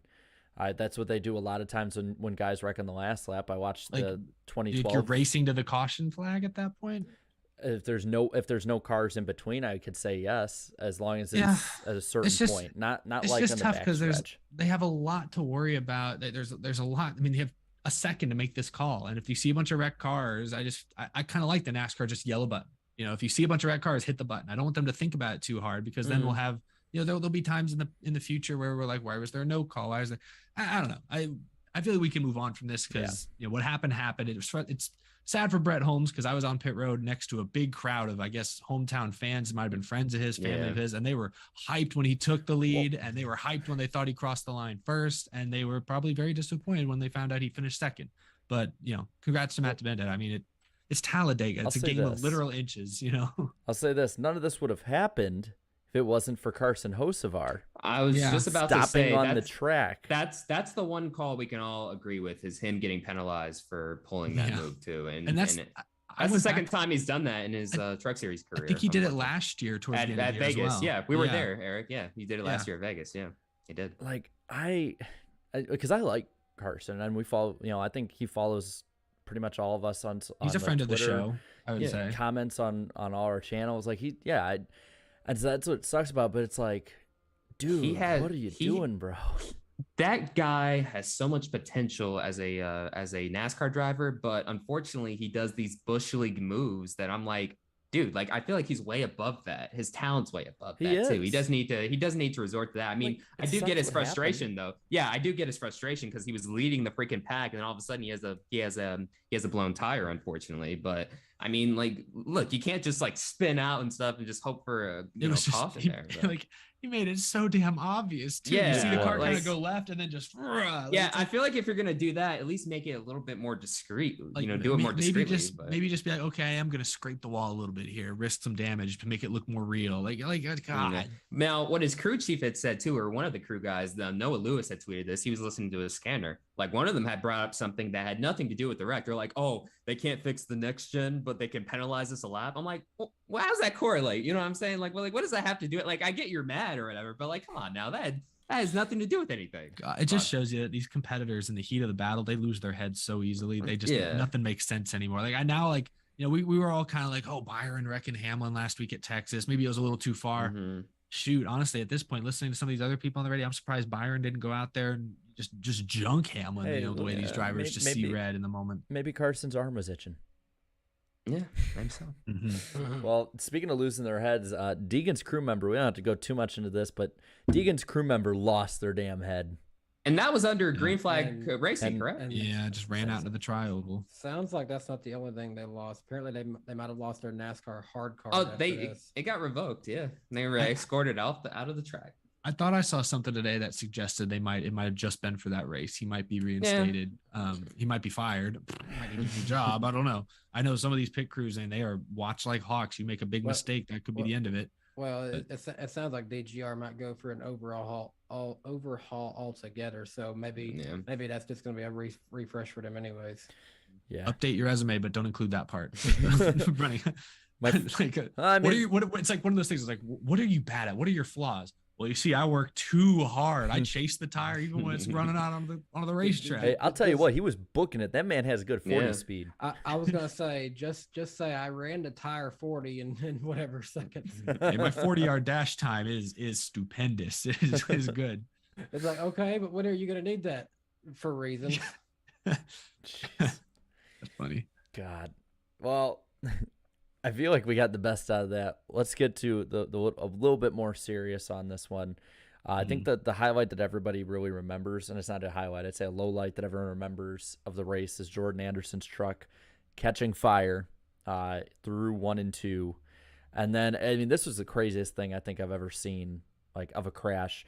It's on fire inside. You can see it. And, like, Jordan takes down the window net and is climbing out while the truck is moving, and gets like semi-ejected out of the truck when it hits the inside wall. I saw some reports, but I didn't see anything necessarily in depth, but that he had 2nd-degree burns on like his legs, neck, arms, all up and down his body. But I believe he's doing better now, and it wasn't life-threatening necessarily. I believe he is out of the hospital now. I know I think he was out of the hospital maybe that night. And then I think he had to go back to the doctors due to some complications, but I believe he is out now. I don't remember what his last statement said. But I can check really quick. As bad as that was, go ahead and check. As bad as that was, like, I can't think of another time in recent history, and since I've been watching the sport, that a driver has been halfway out of his car when it's still crashing. But it could have been worse. Like, I hate to say that because it was bad, and that he, obviously it's rare that you see a fire engulf an entire vehicle like that and a driver end up being airlifted to a local hospital. But it sounded like it could have been a whole lot worse. So, obviously still thinking about Jordan, hoping for the best. Well, go ahead. Here's the last update he left on his Twitter account. It's from 2 days ago. Thanking everyone for text, calls, and prayers. Haven't been able to be on my phone, which I don't blame him. But I'm humbled by the overwhelming support. Had to go to the ER last night for some side effects, so heading to the Wake Forest Burn Center tomorrow, which would be which would be yesterday, as of this going. So on Tuesday he had to go to the Burn Center. So that's the last update that he has. He's ended up with 2nd-degree burns across his neck, face, right arm, hands, and both knees. And was cleared that night to leave. Yeah, and so and Eric, there was a similar crash back in the 1980s in ARCA at Daytona. I can't remember the driver's name, but like his car was literally on fire, and then he had to basically unstrap himself, and then he hit the wall, and then he literally jumped out of it as it was moving. So I mean, this Jordan Anderson's was eerily similar. It's just that once he hit the wall, it just came to a stop or whatever, and I know some people on social media were like, damn, I mean, isn't that unsafe? Yada, yada, yada. Well, I mean, like, dude, it's hot in there. Like, you want to get the hell out of there, I mean, you typically, when one of these cars blow up, and granted, I've never been in a race car that's blown up, but I feel like typically, like, the fire starts somewhere under the hood, smoke starts getting in the cockpit, but you have at least a couple of seconds where you're still able to kind of see, you're able to slow down, kind of pull off to the side, start to stop the car before, the fire is in and on you. Whereas in Jordan's case, it looked like just at speed, 190 miles an hour, running inside the top 10. It was there. Yeah. It was everywhere. Yeah. And you just don't see that very often. So worst case scenario on the track. But glad that he was able to escape and it wasn't even more serious. That's Jordan's a friend of the channel. He's been on my channel many times. He's been on this show a couple of times. He's one of the most outgoing and humble guys in really any NASCAR garage. Really good with the fans, really good with the media. And so you really hate to see something bad like that happen to a good dude who means a lot to the community. So hopefully he's able to make a full recovery. I based on his statements, I think and believe that's still possible, and not sure when he'll be in a car again, but obviously hope to see Jordan at a racetrack sooner rather than later. I know he said that he'll be healed up in a couple weeks, but I don't know yet. That was a couple days ago. You just never know. I don't want to make any assumptions. Well, and he runs part times. I mean, if I were him, and again, I'm not a race car driver, but if I were him in that position, put all efforts to 2023. Don't re-injure yourself at this I'm not stage. even sure if he had another race on his schedule for this year. I know this weekend, I think there are 2 Jordan Anderson Xfinity cars entered, so maybe he was hoping to race one of them. I think it's Austin Wayne Self maybe in the car on the entry list I saw. But no, I think really it's just about getting better, continuing to be a good team owner, grow that team. I know they've got some plans for next year that they're working on. I think so they've got some exciting things that are still kind of under wraps. So I just want him to be healthy and ready to be at the track next year to compete at the very least as an owner. Yeah. Whew. What a weekend. Oh, that was a lot. What a weekend. Man, I don't remember the last time one weekend has got us that much through. But guys, I have a timer here, so just give me actually go for it. Never mind. I don't have it here. So you might I got you. Yeah, let me pull everything up. We gotta get to those super chats everyone's left. You guys have been really awesome so far. By the way, Darian, someone said Bobby Darter 1989 Daytona. Yep. There you go. Yep. All right, I got the timer. Go ahead and jump into it, Jarrett, whenever you're ready. All right, let me just refresh. I'll wait till you start. I just got to make sure that I got the right ones. I don't want to miss anyone because a lot of people have left a lot tonight. So thank you, guys. I am good to go now. Groovy Goose, NASCAR at Pocono. We got tape in the fascia, and he also said in the chat he wanted me to read it like that fishing clip. But yeah, I'm not gonna.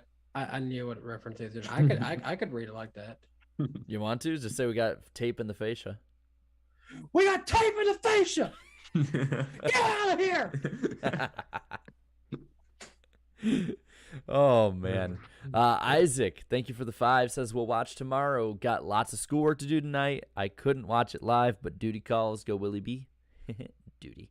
Let's see what else we got. John, thank you for the 5. Talladega out of all tracks was the least chaotic. The first time a playoff driver won this year, and there were only 6 cautions. I loved the race. I agree. I loved it too. Antar Das, thank you for the 5. Real reason Harvick got the book was because he spoke out. Hamlin shouldn't have backtracked. You must keep pressuring, and it cannot stop no matter what. We'll get to that in a bit. Yeah. Speedway Anywhere, thank you for the 5. It amazes me how the new car was supposed to save money, and now they have to retrofit it. Well, yeah. Eventually. Steve, thank you for the 5. Yet another Eric Jones Talladega heartbreak. Can't take this anymore. It can get worse. Cody, thank you for the 2. Chastain almost won it for us Southwest Floridians. That's right, you live in Florida. I am. Collinghood, thank you for the 50. Damn.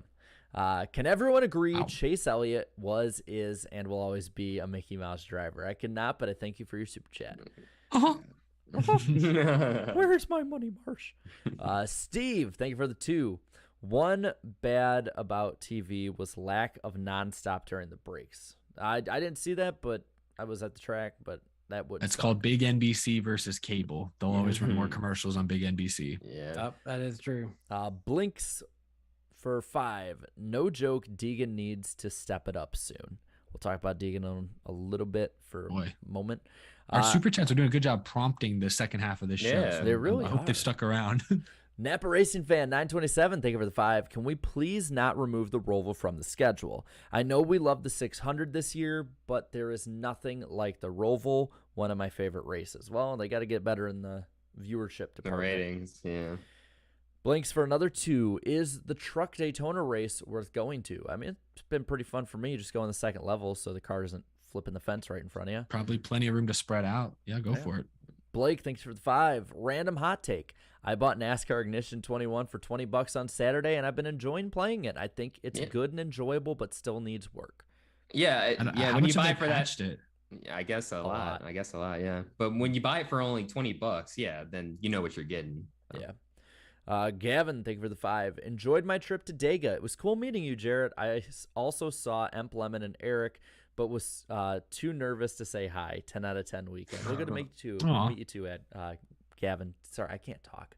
Guys, see you next time. It's the same way I was when I met Emp up Lemon's a with little him. scary in person, I won't admit. But even though I'm tall and imposing, I promise you, I'm cuddly like a stuffed animal. No, that's not really the right visual. Debbie, thank you for the 5. Did anyone address what Chase said on the radio about remind me to talk to you about that caution tomorrow?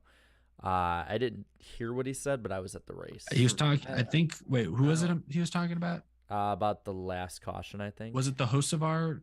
No, the Hemrick one. The Hemrick one, stalling yeah. out. Also, that's 3 minutes. You can do one more if you want. Okay. I'll end off on Napa Racing Fan 927 for 2. Truck finish was dumb. Let him race to the flag. Well, we just talked had a about whole that. debate. Yeah. So, yeah, thank you guys stuff. for that. Yeah, we'll get to the rest of the super chats after picks and everything, previewing the Roval this weekend. But as much as we want to thank viewers like you guys for your support, we also have sponsors we want to thank as well, one of which is Lionel Racing, the official diecast of NASCAR. You can order your new 2022 diecast of all your favorite drivers at lionelracing.com or any Lionel authorized retailer. And don't miss Lionel Racing's NASCAR Authentics diecast at Walmart near you. Now, guys, what do we got today? Whoever wants to go. I'm so lame. It feels like every week these days I'm just doing a Matt Kenseth card, but this was actually very generously given to me by a fan at the racetrack. I believe, I'm going to get his name mixed up. I really apologize. I believe his name was Jacob, but I may be wrong about that. So I really greatly apologize. I'm not sure he watches the podcast, but either way, this will be popping up in the background of my studio here before too long. So he'll definitely see it then. I have basically every version of Matt Kenseth's championship car, except this one with the Winston Cup championship logo and the kind of silver top. I don't know why they did it this way. It's unique. It's kind of interesting. Well, that was one where they had like a bunch of cars that took the track at the start of the race that had been previous champions in the final race of Winston. Oh, really? And since he already had it locked up going into the last race of the season, they went ahead and painted his up like that too. Yeah, it looks really good. I didn't know they made diecast for it, but I add it to my shelf. Well, I have a NASCAR Authentics Ricky Stenhouse Jr. diecast, a 164. I like the clean Kroger look. There's no contingency sponsors. Only says the NASCAR Cup Series on here. But yeah, just avoid it out on the racetrack as we saw last weekend. And I've got the Jeff Gordon. This is the 1/18th scale. This is a heavy boy. It's massive, as you can see from its size comparison to my head here beside me. So get the bumper cam on this nicely painted DuPont Chevrolet of Jeff Gordon.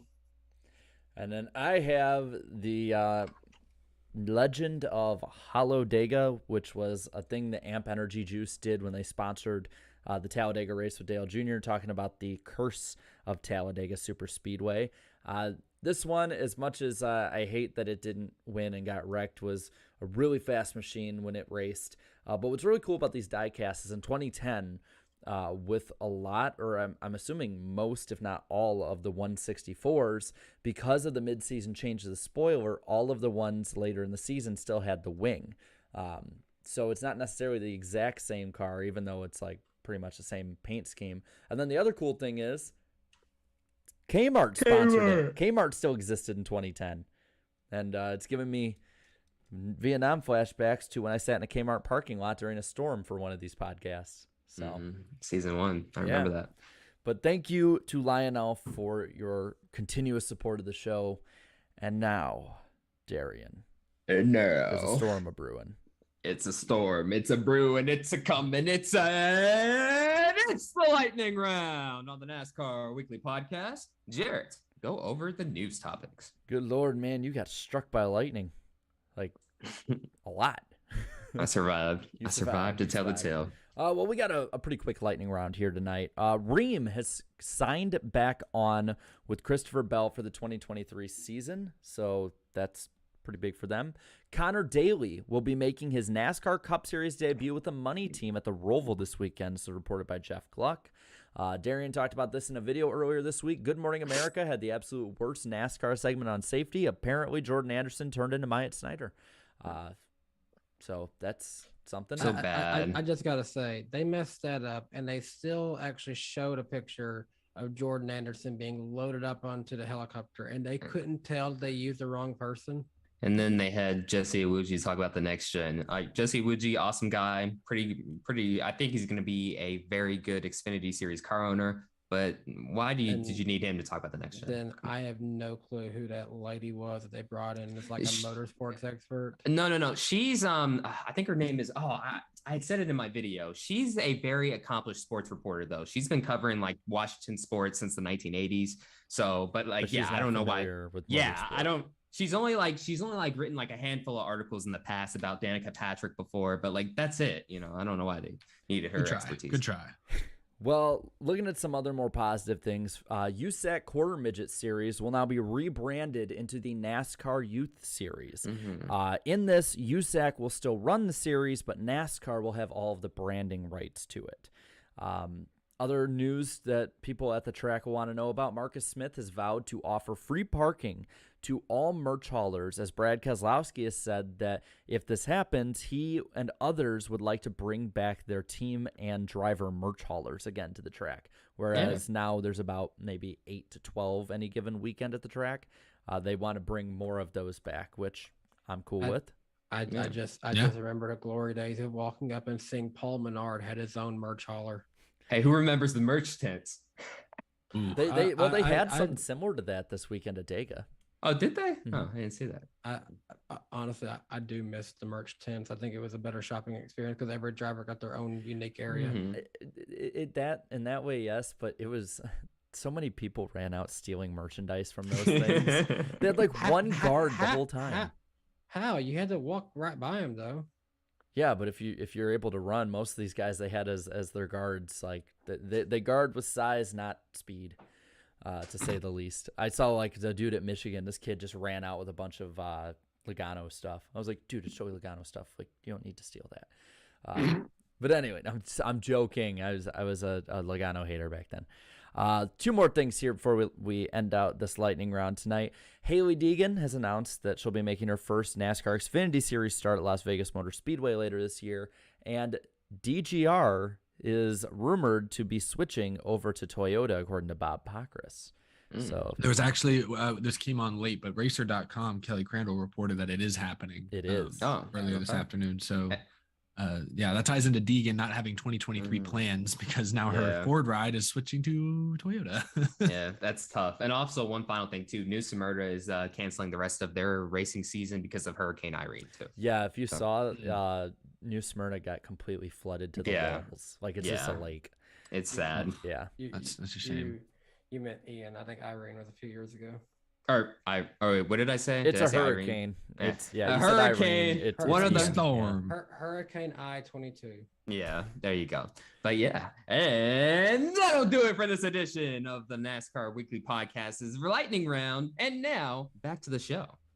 We've got a few more topics to cover before we discuss our Roval picks, but first we have to thank our other sponsor, Forney Industries. Get it done with green. Forney offers a full line of welding and plasma cutting machines, metalworking accessories, and more for do-it-yourselfers all the way up to professional metalworkers. Forney has everything you need for your next project. So be sure to shop all of their top-of-the-line products at forneyend.com. Just checking. Yes, that link is in the description down below, or look for their green Forney logo. It's right there above Darian's head, although it's not green. That's the white version. But yeah, keep an eye out for Forney stuff at an authorized dealer near you. But yeah, Jarrett, what do we have up next? Well, we have something that I think you were firsthand for some of it. I do want to make one comment because I see Douglas has commented in the chat. Guess where I visited today or this weekend? Forney, Texas. Drove right through it. I had no idea. I knew it existed. I didn't know where it was on the map. There was a big sign. They had a nice display with some flags and stuff in front. That's Forney, Texas. I pulled over, got some gas, got me a Milky Way candy bar from, I don't remember, like a Shell station of some sort. I patronized the great city, the great town of Forney, Texas this weekend. Just wanted to let the chat know since they always mention it. That's too bad they don't have a Buc-ee's in Forney, Texas. Yeah, gosh, that would be cool. That would be so much commerce to that economy. It's such a big thing. But no, sorry, go ahead, Jerry. I didn't mean to interrupt you. No, I just all wanted good. to mention that. All good. You go above and beyond for the ad reads to go literally to the place. To the source. So looking once again, NASCAR drivers are talking about safety here. And I think a lot of this is in light of Bowman being out with the concussion. He is one of 3 drivers this weekend, along with, of course, Kurt Busch and now Cody Ware, sitting out due to injury for the Roval. And earlier in the weekend, a lot of drivers had some choice words. Now, I have it a little lower where I wrote it down here, but I want to start all this with what happened earlier in the day or the night before. I don't know when exactly it was, but Jeff Burton, the mayor, met with the drivers before their statements that they put out this weekend and actually told them to stop putting it into the media and use correct and proper avenues in NASCAR instead of using the media to get your point across. What's okay? Correct? I mean, look, didn't they do that and then they just wouldn't listen to them? I don't see. I'm not even thinking that part. I have a problem when people in the media are trying to tell drivers what to say. Yeah, that's another Jeff good point. Burton's in a weird spot because he's the head of the drivers advisory council. So he's supposed to be that gap between the drivers and NASCAR. Sounds like an instance where he was kind of playing the NASCAR side, wearing the NASCAR hat a little bit more and saying, hey guys, we know what you're talking about. We're working on some fixes. Bring your ideas and suggestions and criticism to us, but don't call for Steve Phelps to be fired when talking to the media, like Denny Hamlin inadvertently did on Saturday. I agree. It's a weird look. I do think if there's an ability to be constructive behind the scenes, that should always be pursued first in this case. Because I don't know. I just think you should. I think it's not good to air the dirty laundry out publicly unless you feel like you're just not being listened to, which I think is really what happened here. Drivers felt like they weren't being listened to. I say this with all due respect to all of us because we're content creators, and if a driver says something juicy like what Hamlin said, NASCAR needs new leadership, you can take that and spin that a million ways, and we're all guilty of doing that at times. So in a way, I see what he's saying. You gotta be careful what you say and who you say it to. Well, it's just the problem is Hamlin said we need new leadership. We've had bad leadership. Didn't offer any other specifics. Didn't offer anything constructive other than we need new leadership. And then the very next day, he's like, "Oh well, not Steve Phelps. I didn't mean Steve Phelps. I meant somebody else." That was so after Burton talked to him, though. I think so. It's just there's. Well, I thought Burton spoke on earlier in the week, but maybe it was Saturday. I don't know. He spoke to them either that morning before they said it or like the night before, whatever. But yeah, it was all before. Timelines are odd. Either way, if you're going to air your dirty laundry, air your grievances publicly, I like what Rodney Childers has been able to do more often than not the last couple of weeks, where he's been more constructive. He says, hey, it would help if teams could work on these parts. That would help alleviate this issue with this. And that's good. Make that public. Get fans talking about that. But if you are just going to say, hey, we need new leadership, our current leadership's bad, that isn't constructive. So I think it would be constructive if NASCAR wasn't already working on fixes behind the scenes. You know what I'm saying? Like if NASCAR was just completely writing this whole thing at the same time, those suits aren't the ones who could get killed by this. Like these are the drivers. Yeah, but what are they going to do? Approve something faster? They're going to fix the car next week? I mean, they could cut corners like they have for the last 2 years. But do we want them to do that? We don't want them to do that. What I'm saying is like if I'm a driver, I'm not going to shut up because I don't feel like Hamlin said, my brain turning to mush. That's totally fine. That's why I'm fine with the driver speaking out. I just prefer when they are constructive and they're not just offering quippy sound bites. But from what I think Elliott Sadler had said on Twitter that everyone in the media and fans are just catching up. This has been going on for well over a year where NASCAR won't listen to what the drivers say. Yeah. And I think it gets to a point where, it's not constructive, but if drivers are ignored to this point, why should they think that being constructive now will help them when being constructive for the last 2 years hasn't? They've been constructive behind the scenes. I'm okay with them going public. I just prefer when there's a potential solution they're working towards, as opposed to just, in the case of Hamlin, the beginning of the weekend, just calling on, not elaborating, just saying we need new leadership. It's like, that's okay. That's fine. I guess that's constructive, but that's not going to fix everything. That's just going to slow things down. If you bring in a whole new team of leadership, let's get practical. That he knows that's not practical. So that's my only issue with it. I don't have an issue with them going public if they don't feel listened to. I just prefer, constructive criticism. But I also don't like Jeff Burton, who's supposed to be sort of an impartial media member in this respect. He's supposed to sort of toe that line between the drivers and NASCAR. I don't really like him wearing the NASCAR hat so heavily in this case and trying to corral the drivers into doing something that the brand would prefer them to do. It obviously didn't work. Not this weekend at least. Yeah. And looking at some of the other guys who had brought up a lot about it, Chase Elliott, who has routinely been somebody who keeps his opinions on this kind of stuff to himself, had even said that he's blown away that safety has regressed and sees it super surprising that we've allowed it to happen this far. Denny Hamlin said the car should be redesigned. I believe Justin Marks, even though he wasn't going as far as Hamlin, said a next gen 2.0 is necessary. The interesting one is Ross Chastain, in my opinion. He said a whole lot of nothing. Well, but saying that Denny Hamlin doesn't speak for us all. Yeah. And then he went on to say, I have my opinions, and sometimes saying nothing speaks just as loudly.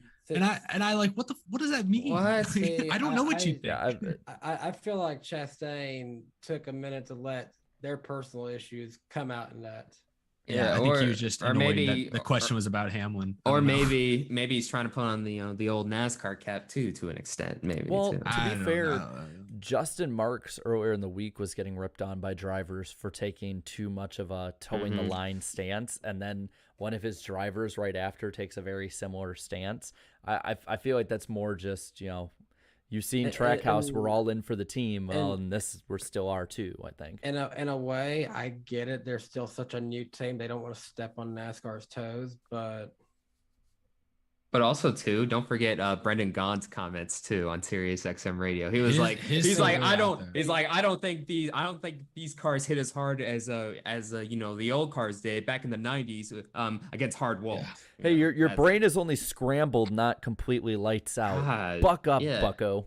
Jeez, man. So I'll say this, and I think Hamlin talked about it a little bit, but Chase Elliott got into it a little bit more. I think he brings up the more important question is NASCAR for the past couple of years, as they were developing this car, they had certain numbers that they were looking at. And they've talked about them before, and I don't know what they call it explicitly, but they have their ways of measuring the forces drivers have been feeling on impact, or that the cars experience on impact. And they, judge, hey, how fast were they going? What was the angle? Like how head on did they hit the wall? They have all sorts of things they've calculated, and every number, I guess every number for the most part that they've calculated over the past couple of years designing this car has told them that the car crashes fine, or that the hits aren't as bad as the drivers have been saying they've been. Now, the drivers, going all the way back to probably William Byron's crash in testing 2 years ago, have been at least voicing some concerns about, hey, this car felt like it's a little stiffer. It hits a little harder. NASCAR then looks at the numbers and says, well, wait, our numbers are saying that it doesn't. So there's been a disconnect there. How did that happen?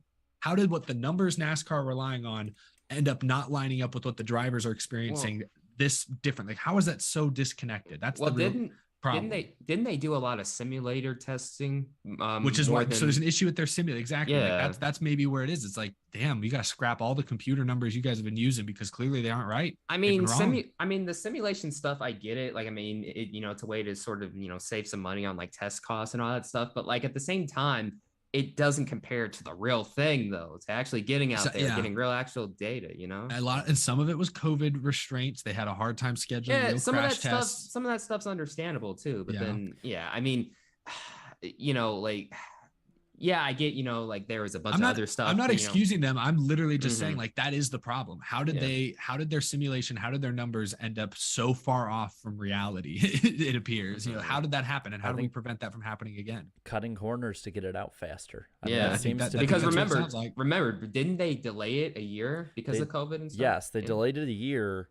And then even during testing, like and going into the winter and through the winter, like they didn't have all the parts ready to go or all the parts like completely decided on. Remember, like the 670 package thing was a last minute deal. But NASCAR last minute deal, pretty much the final like 10% of this. And that 10% makes a huge ass difference, it seems. But it might have been a blessing in disguise that it got delayed a year, because imagine if it would have came out like in 2021 with all the issues it has now. Like, I mean, if it came out in 2021, it would only have been if there wasn't 2020 that happened. So we'd be dealing with the same stuff just a year earlier.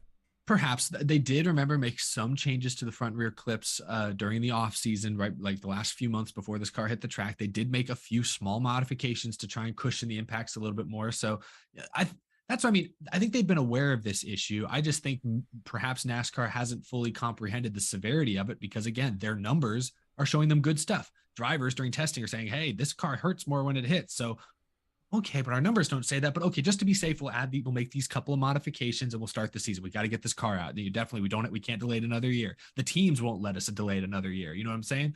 So I think that's probably what happened. But to say NASCAR's just not listened to them at all for 2 years, I don't think that's true either. Have they been as quick to respond as the drivers would like? No.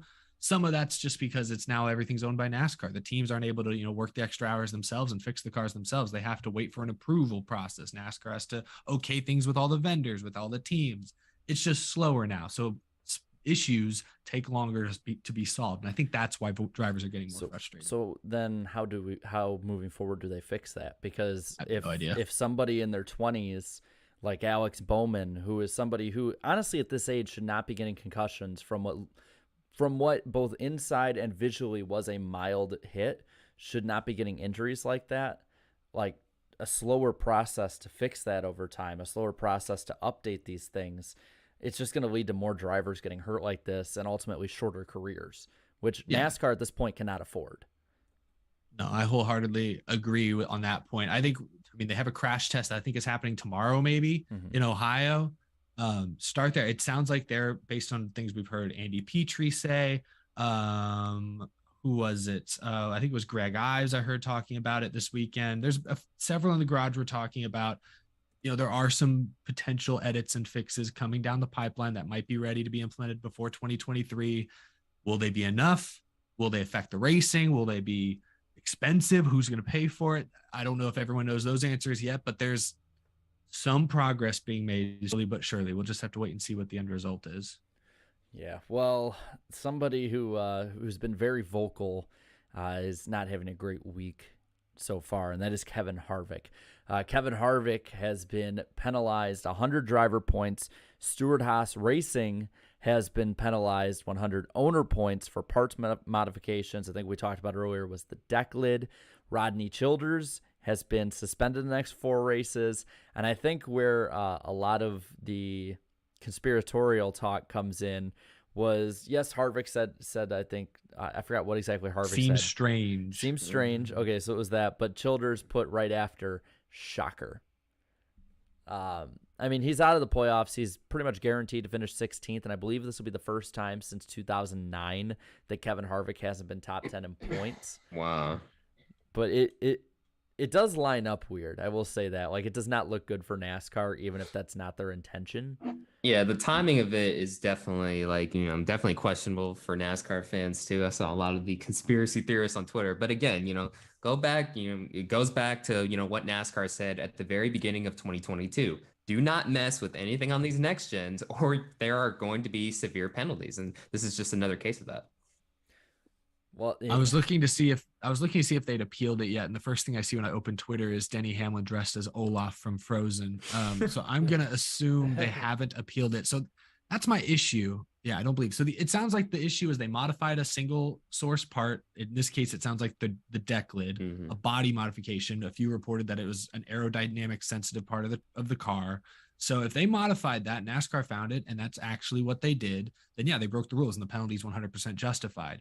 I don't like Harvick and Childers putting out these cryptic, vague accusations against NASCAR that they're picking on them, that they're singling them out because they've been outspoken against the next gen car. This is like a new version of, actions detrimental to stock car racing. If you truly believe that you're being picked on, that you didn't break the rules, come out and say it.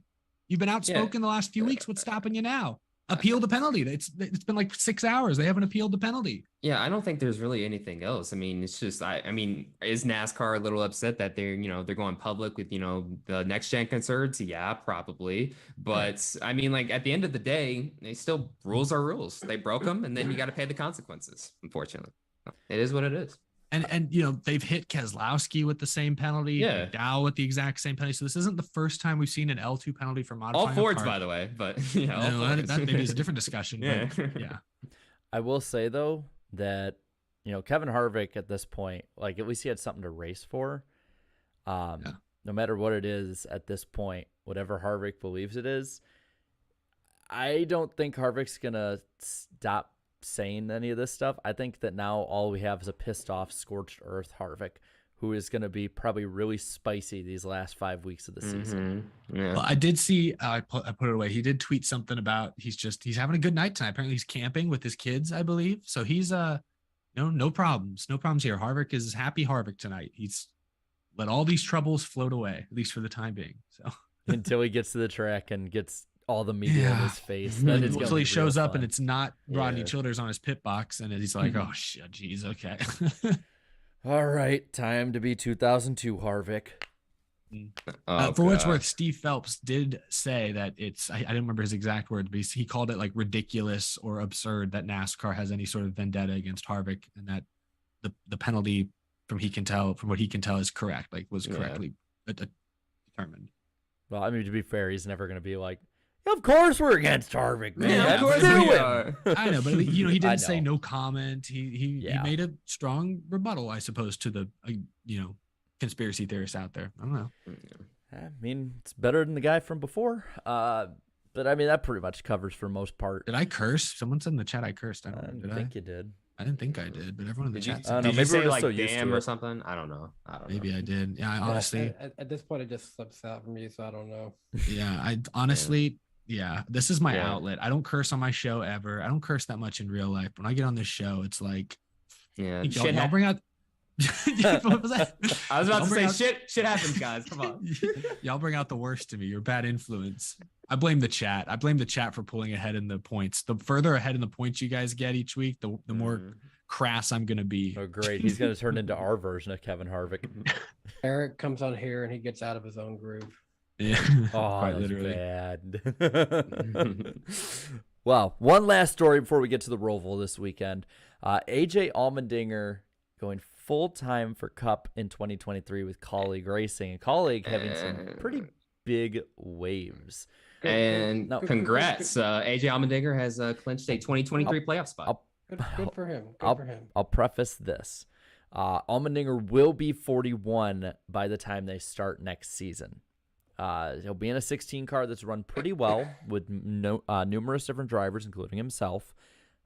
So going into it, how do you see AJ performing next year? Do you think he makes the playoffs? Yes. Dude, how many road courses do we have on the schedule currently? 5 in the regular season.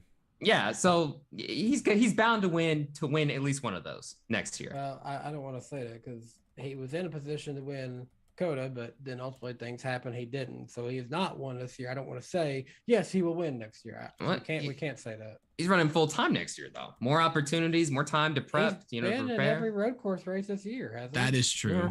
But Yeah. he I'm trying to look up. He finished second. I can't remember where. Was it Watkins Glen? Where did he finish second this year? Because he was up front, would have finished first or second at Coda, and then he finished second at Watkins Glen and seventh at the Indy Road Course and ninth at Road America. So he's been around the top 5, top 10, the lead at every road course. He also finished seventh at Bristol this year, just a few weeks ago. Good for him. Not bad. So look, he's starting to improve on the some of these oval tracks too. I'll say he's got the veteran status and the ability to make it happen. I just don't know if Kaulig's Cup equipment is quite all the way there. He'll have to pick up a win at one of those road courses or super speedways. I feel like. I agree. I'll push back a little on that. He is a very underrated Martinsville driver. He's good at the short tracks. He's finished second at Martinsville multiple times, and so you add that in, as well as the fact that this team ran exceptionally well with Noah Gragson at Michigan. So you can say that if this team improves, they can run pretty well at the intermediates. And you have a driver in AJ Allmendinger who is the most confident in his NASCAR career ever because he finally has a place he actually belongs. Like, Yeah. I'll be real. He's won a bunch of races. He's won a bunch of races, and I'll be real. If he makes the playoffs, gets past that first round with a super speedway and a road course in that second round, it's not unrealistic that he makes a round of 8. And then with You just asked if he'll make the playoffs. I'm not ready to pick him as a round of 8. No, I'm not guy. saying I'm not saying he will. I'm saying it's not unlikely with those two racetracks I in guess. that round. I mean, let's be Sure. real. He's See, owned the Roval in a lot of his races. Yeah. In a season that we've seen 19 different winners this year, I don't want to say he's guaranteed to make the playoffs.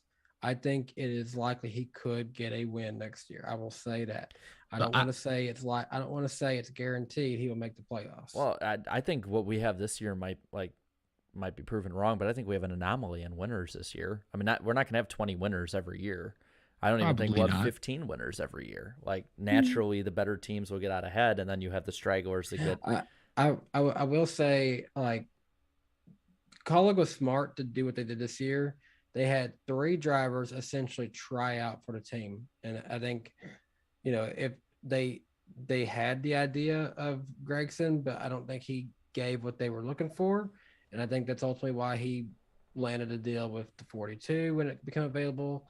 And, I think they've had the most consistency this season with AJ Allmendinger. So it makes sense. He's probably honestly going to finish his career at Kaulig. I don't see him going anywhere else. And it makes sense for him to go to this opportunity again. And also, too, I feel like he'd been robbed of, a few years of his Cup career that he could have had, but, ultimately had to earn it back in the Xfinity Series. He's done a good job of doing that.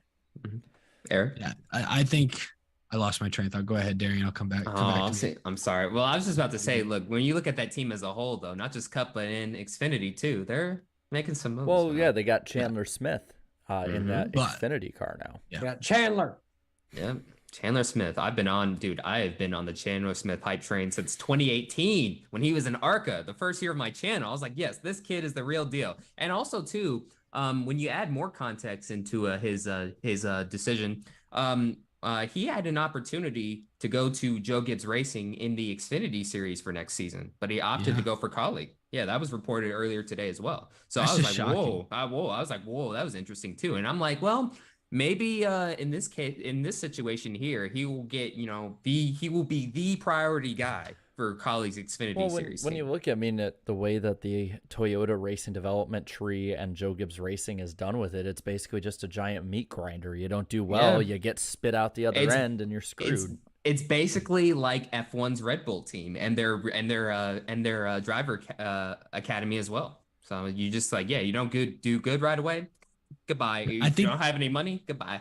I think that's what it must be. The atmosphere at Toyota in many ways has become toxic. It's a little too ruthless, a little too cutthroat. Hell, they cut Eric Jones 3 or 4 years after Joe Gibbs told his dying father that he was going to take care of him. When business comes to business, that's right. I'm just saying, when business, it's a business and it's tough. You got to make tough decisions. And Toyota doesn't have a lot of seats in the Cup Series, and they don't have a lot of seats in the Xfinity Series. And he actually told him that though. That was a little harsh. There's basically. It's a little harsh way of putting it, but I'm not blaming Joe Gibbs. It was a tough spot. Like, I don't know who I would have picked between Bell and Eric Jones, but the point is, Toyota, it is kind of ruthless. Whereas Kaulig, it's a family. We all talk about it all the time. Those drivers look like they'd be best men in each other's weddings. You got the old business boomer mindset, and now you have the current millennial mindset of teams, and you can see where the younger drivers would rather be if they had the choice. I just think that must be what it is, because right now seems like the best time to be a Toyota prospect, because there's nobody in the Xfinity Series. Brandon Jones and Ty Gibbs are leaving. There's a seat there. He had an opportunity. And you look at the Cup Series. I know there's only 6 Toyota cars in the Cup Series, but Truex is on his way out. 2 years, he's probably on his way out, if I had to guess. Hamlin, give it 3, 4, 5 years, maybe. I'm not sure. But I feel like there are opportunities coming soon in the Cup Series at Joe Gibbs Racing. So now is the time to be a top Toyota prospect. But Chandler Smith chose to go to Chevrolet. I think that speaks to just either Kaulig is that great of a culture. He's really that bought into their future and them, as he says, becoming a powerhouse in Cup, or it looks really bad on JGR and Toyota. I'll tell you who I think won out the most, if you're asking about this Toyota and JGR tree, is Sammy Smith. Dude's shown flashes in the Xfinity when he gets chances. He's been in the top 5 running for wins, and now you have open rides, nobody really to compete with for the most part, plenty of Cup available rides in the coming years. So it's like, if you're looking at someone who probably could win out on this as long as he keeps his performance up, it would be him. Like, I wouldn't be surprised if they get sponsorship if he's in the 18 next year. And also, too, I mean, like, so how many, like, they have 2 full-time Joe Gibbs racing cars in Xfinity, correct? Like 19 2, 3? and 54, and then they have the 18 is like the, So now, I mean, like, now that Smith's... go ahead, Dan. I was going to say, theoretically, they've got the 20 number. They can still do something with that. Yeah, so I mean, like, yeah, Sammy Smith's the only guy that comes to mind. I mean, now Toyota, they can just they can officially begin the rebuild now. Let's rebuild for the future. Now, unfortunately, I thought Chandler Smith was going to be a part of that process. I did a video on that a month ago, but now that doesn't seem to be the case now. So, but yeah, I feel like he went to Kaulig. Just, I mean, obviously, most importantly, because not only are they a very good team performance-wise, but yeah, Eric, to your earlier point, the culture over there is pretty damn good. Yeah, if you get that, you did not make that reference. No, but in this case, it's for real. Actually, the culture is actually for real good over here, unlike some other organizations. If you know, you know. The name redacted. Yeah, if you know, you know, man. Sensitivity training. No, but it's going to be really interesting to see the Xfinity Series next year with no Ty Gibbs, no Noah Gragson, and no AJ Allmendinger for all but probably 5 races. It's going to be kind of like that time right after we lost, the big 3, Reddick, Custer, and Briscoe. Or no, not Briscoe. What was it? Yeah, it was Briscoe. No, Bell. Briscoe dominated after they all left. Well, and I think with all these, guys leaving, I'm not worried at all about Xfinity competition, because I think if you look at that history of how, after these big names or guys that dominate when they leave, somebody always fills the vacuum and takes that next step developmentally. It's happened for the history of the Xfinity Series. So I'm excited. There's going to be a lot of new faces in the top 2 series next year, and it's going to be really interesting to see. But I do know one thing, based on the social media reaction, like, nobody feels bad for Toyota at all. Like, ever since Kyle Busch left and stuff, and ever since, they haven't been as good this year, not a single soul feels bad for them at all. Like that. Yeah. They got Tyler Reddick. Let's remember that Toyota at the beginning of all this, they did snatch a top driver and get him in their camp. Now, since then, they've lost a lot, or they've lost a good handful of big names, but they did get one. So I don't know. The score is, I don't know where the score is exactly, but it's definitely rebuild time, though. All I'm going to say is I got a meme after the podcast I'm tweeting out, and it has something to do with this. But we'll leave it at that. Man, this was a busy week. And we got an even busier weekend coming up with the Charlotte Roval. So, guys, you want to jump on into that? Let's have some fun with this? Yes, let's do it. All right. Go ahead. So, and by the way, thank you everybody in the chat and everyone watching. Still over 500. You guys are badasses. Lick that like button. And let's get right into the Roval weekend. Starting off with the Xfinity race, the Drive for the Cure 250. 67 laps starting at 3 p.m. Eastern time on NBC and PRN. That is big NBC for the Xfinity series. Weather looking pretty good, 70 degrees, partly sunny, and only 11% chance of rain, but who cares? We got rain tires. Who cares? Defending winner of this race, AJ Allmendinger. Then we go to the Cup race. The Bank of America Roval 400, 109 laps, starts at 2 p.m. Eastern time on Big NBC and PRN, and it's looking like it's going to be 71, mostly sunny, and only a 7% chance of rain. Last year's the defending winner, last year's winner, Kyle Larson. And we're going to hear that a lot towards the end of the year. I'm just letting you know now. Kyle Larson, defending winner. Darian, who we got as our favorites and underdogs and everything in between when it comes to the betting odds this week? Yes, it's about that time for the Darian's betting odds on the NASCAR Weekly Podcast. The favorites, shocker, Chase Elliott enters this weekend as the odds-on favorite at plus 500 to win the race. Tyler Reddick plus 600, Kyle Larson plus 800, Denny Hamlin and AJ Allmendinger plus 1,200 apiece. Best of the rest is William Byron at plus 1,200, Joey Logano, Daniel Suarez, Christopher Bell, and Austin Cindric, all plus 1,500. As for the underdogs, Kyle Busch plus 3,000. Oh, so weird to have Kyle Busch as an underdog, but it's been that kind of season. But again, Kyle Busch plus 3,000, as well as Michael McDowell, Eric Jones plus 5,000, as well as Brad Keselowski, and finally Ty Gibbs is plus 10,000. And before we move on to pick points, the NWP fantasy overall standings, it looks like Trevor Sports 98 is starting to get a bit of a cushion too. He has well over 100 points over 48 Nation. In third is Toyota Tough, fourth is Jets 48, and rounding out the top five in the overall standings is RPG Racing 2. As for the playoffs though, Adam Cub Racing is currently first over Trevor Sports 98, followed by Larson Fan 5, Danny B. Wife in fourth, and McCaffrey Motorsport is in fifth.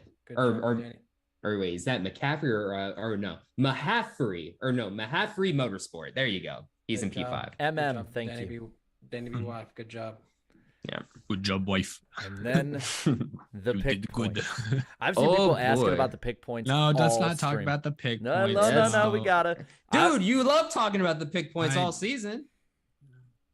Come Anyway, on now. here's Keep what that we same got. energy, Eric. Here's what we got. The chat is leading at 523, and their lead now is 9 points over the man right below me.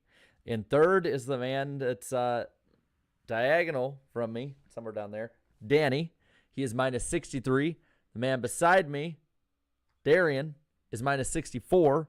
And me, I'm in the cellar, but only minus 65. Yeah, And we're really looked, close. And you know what? I looked at the points after Kansas. In the last 2 weeks, whoever's in last has made up 23 points on the leaders, which means if you go at that rate, we could all be on top of each other when it comes to the championship. Hey, I like the sound of that. I just still don't get how I actually lost a point in my distance because I had Jarrett's cooking the books. Well, nope. You also had to blame the fact that Emp got the Xfinity pick correct. Yeah, that's right. Oh, that's right. no. That's right. Maniac. Yeah, that's right. Talladega offered a lot of shuffling. I think Jarrett's putting lead in my score. And you're still higher. And the lead would make you sink in the score. And he's It's putting making you what is higher. it? What else is he putting? The fish fillets or whatever. Yeah. There's lead and fish fillets in my score. All right. Well, let's get right into it. We have 2 races to pick this weekend. The Xfinity race, we get the winner for that one. The suck pick for Cup, dark horse for Cup, and then the winner for Cup. Chat, play fair on this one. Eric, start off with the Xfinity pick. This is a crucial week because I feel like the Roval road course like this, you kind of know who's going to be good. Like some of these races, like when they go to Vegas, it feels like everyone's good at Las Vegas. Like it's kind of hard to pick. But this is a road course, last one of the year. This is my chance to get back. I mean, I'm already within single distance, but I got to get like close to you guys, maybe even jump ahead of you guys so I can play defense the next few weeks. So I'm going with a really safe pick for my Xfinity win pick. I'm going with James Davison. That's right. Was he from Australia? Where's he from? I think he's from Australia. I think he's from Australia. Yeah. I like it. Let's do it. I was going to say something Australian, but I did not want to break out something accidentally offensive. Crocky. Jared did it for me. Yep. Well, Chat's already riding far away from your pick. Chat's riding with me. I'm going with AJ Allmendinger on this one. For the last few years, he's made the Roval his personal playground in the Xfinity Series. And congrats on the contract. He'll celebrate for win. Yeah, I'm gonna go the safe route to AJ Allmendinger as well. He'll win. Yeah, Eric, you're on an island this weekend, buddy. You're either gonna make up a lot of points or you're gonna lose a ton. Because I'm going AJ. I feel like we've accidentally set up Eric for failure. Damn. James Davison. Do I need to remind y'all what he did in that iRacing Pro Invitational race 2 years ago? AJ Allmendinger finishing top 2 in like the last 12 road course races. Just because he's driving. You? Just because he's driving for Joe Gibbs, bro. I mean, he'll definitely perform way better, but bunch I don't know. Arrogant, clueless Americans here. James Davison, Who is the he Aussie, is racing gonna. for? He's Joe Gibbs Racing. He's in the 18 This weekend. Yeah. Oh, okay. Never mind. His car's not gonna fall apart on him. He's gonna have a fast pit crew. James Davison. It's still gonna be AJ. Sorry. Yeah, and the chat agrees too. So we're all going with Allmendinger in Xfinity. Y'all are gonna. I'm loving this. This What is was gonna that be fun. sound effect? Yeah, what was that? Yeah, I it sounded I like a can't wait. freaking cartoon Is it character. Saturday yet? I'm just. Get us closer to. Get us closer to 11% Saturday. chance of rain. Right, Yeah, 11% chance of rain. 11%. Okay, let's jump that to like 70%. Then I'm feeling really good. And I'm feeling really good. How about this? Get us closer to Saturday. Give us your cup suck pick. I didn't really think that far ahead. I was really excited about my James Davison pick. We'll go Harvick. Not gonna have his crew chief, most likely, unless they appeal, I guess. Oh, I'm going with the Roval's favorite rage quitter, Kyle Busch. Yes, the typical suck pick on road courses, it seems. Bubba Wallace. There you go. Yeah, I'm going Kyle Busch as well. And the chat. I don't think they've caught up yet. We went so fast. They're still talking about my excellent and very intelligent James Davison pick. I'm seeing some 10, and it's looking more like it's a 10. Yeah, it's Almirola. Yeah. Damn, they're playing it safe. Here they all come. It's Almirola. Yep. All right. Man, dude, IDK and like his guys have scarred our chat. They have. They're never picking him again. All right. Who's a dark horse this weekend, Eric? Can I pick Christopher Bell? Toyota's struggled at the road courses. He's been probably their best road course driver this season. He's 11th in the playoff standings, needs a win. I don't think he wins, but I think he's going to make it interesting. I think he'll be in contention to kind of worry some of the contenders. So I'll go Christopher Bell as my dark horse. Okay. This is always my underdog on road courses, Joey Hand. He's pretty solid, even for Rick Ware equipment. So. Hey, man, this guy's been on a roll this season. Amazing season by the team standards, man. They're on to something, man. They just got to find the right young driver to develop around. And I think they have that in the Truck Series currently. But right now, this guy's currently putting the team on his back. Michael McDowell, I think he'll have an awesome weekend. McDowell supremacy, baby. That's my pick, too. He's going to be in the top 10 again. Looks like the chat is also going with you guys. Chat seems to be pretty smart. They're leading the points after all. Yeah, right, yeah. Eric? Even despite the Almirola chaos, they're still leading. So that's good. I'm about to buy a James Davison t-shirt for this weekend. I need it. You can redeem yourself this next one for what is it, Darian? Yes, that's right. Who's gonna win? Yeah. You completely went silent. He's like, who's gonna? Oh, I did? Okay. Yeah. Who's gonna win? That's Who's gonna win at the Roval?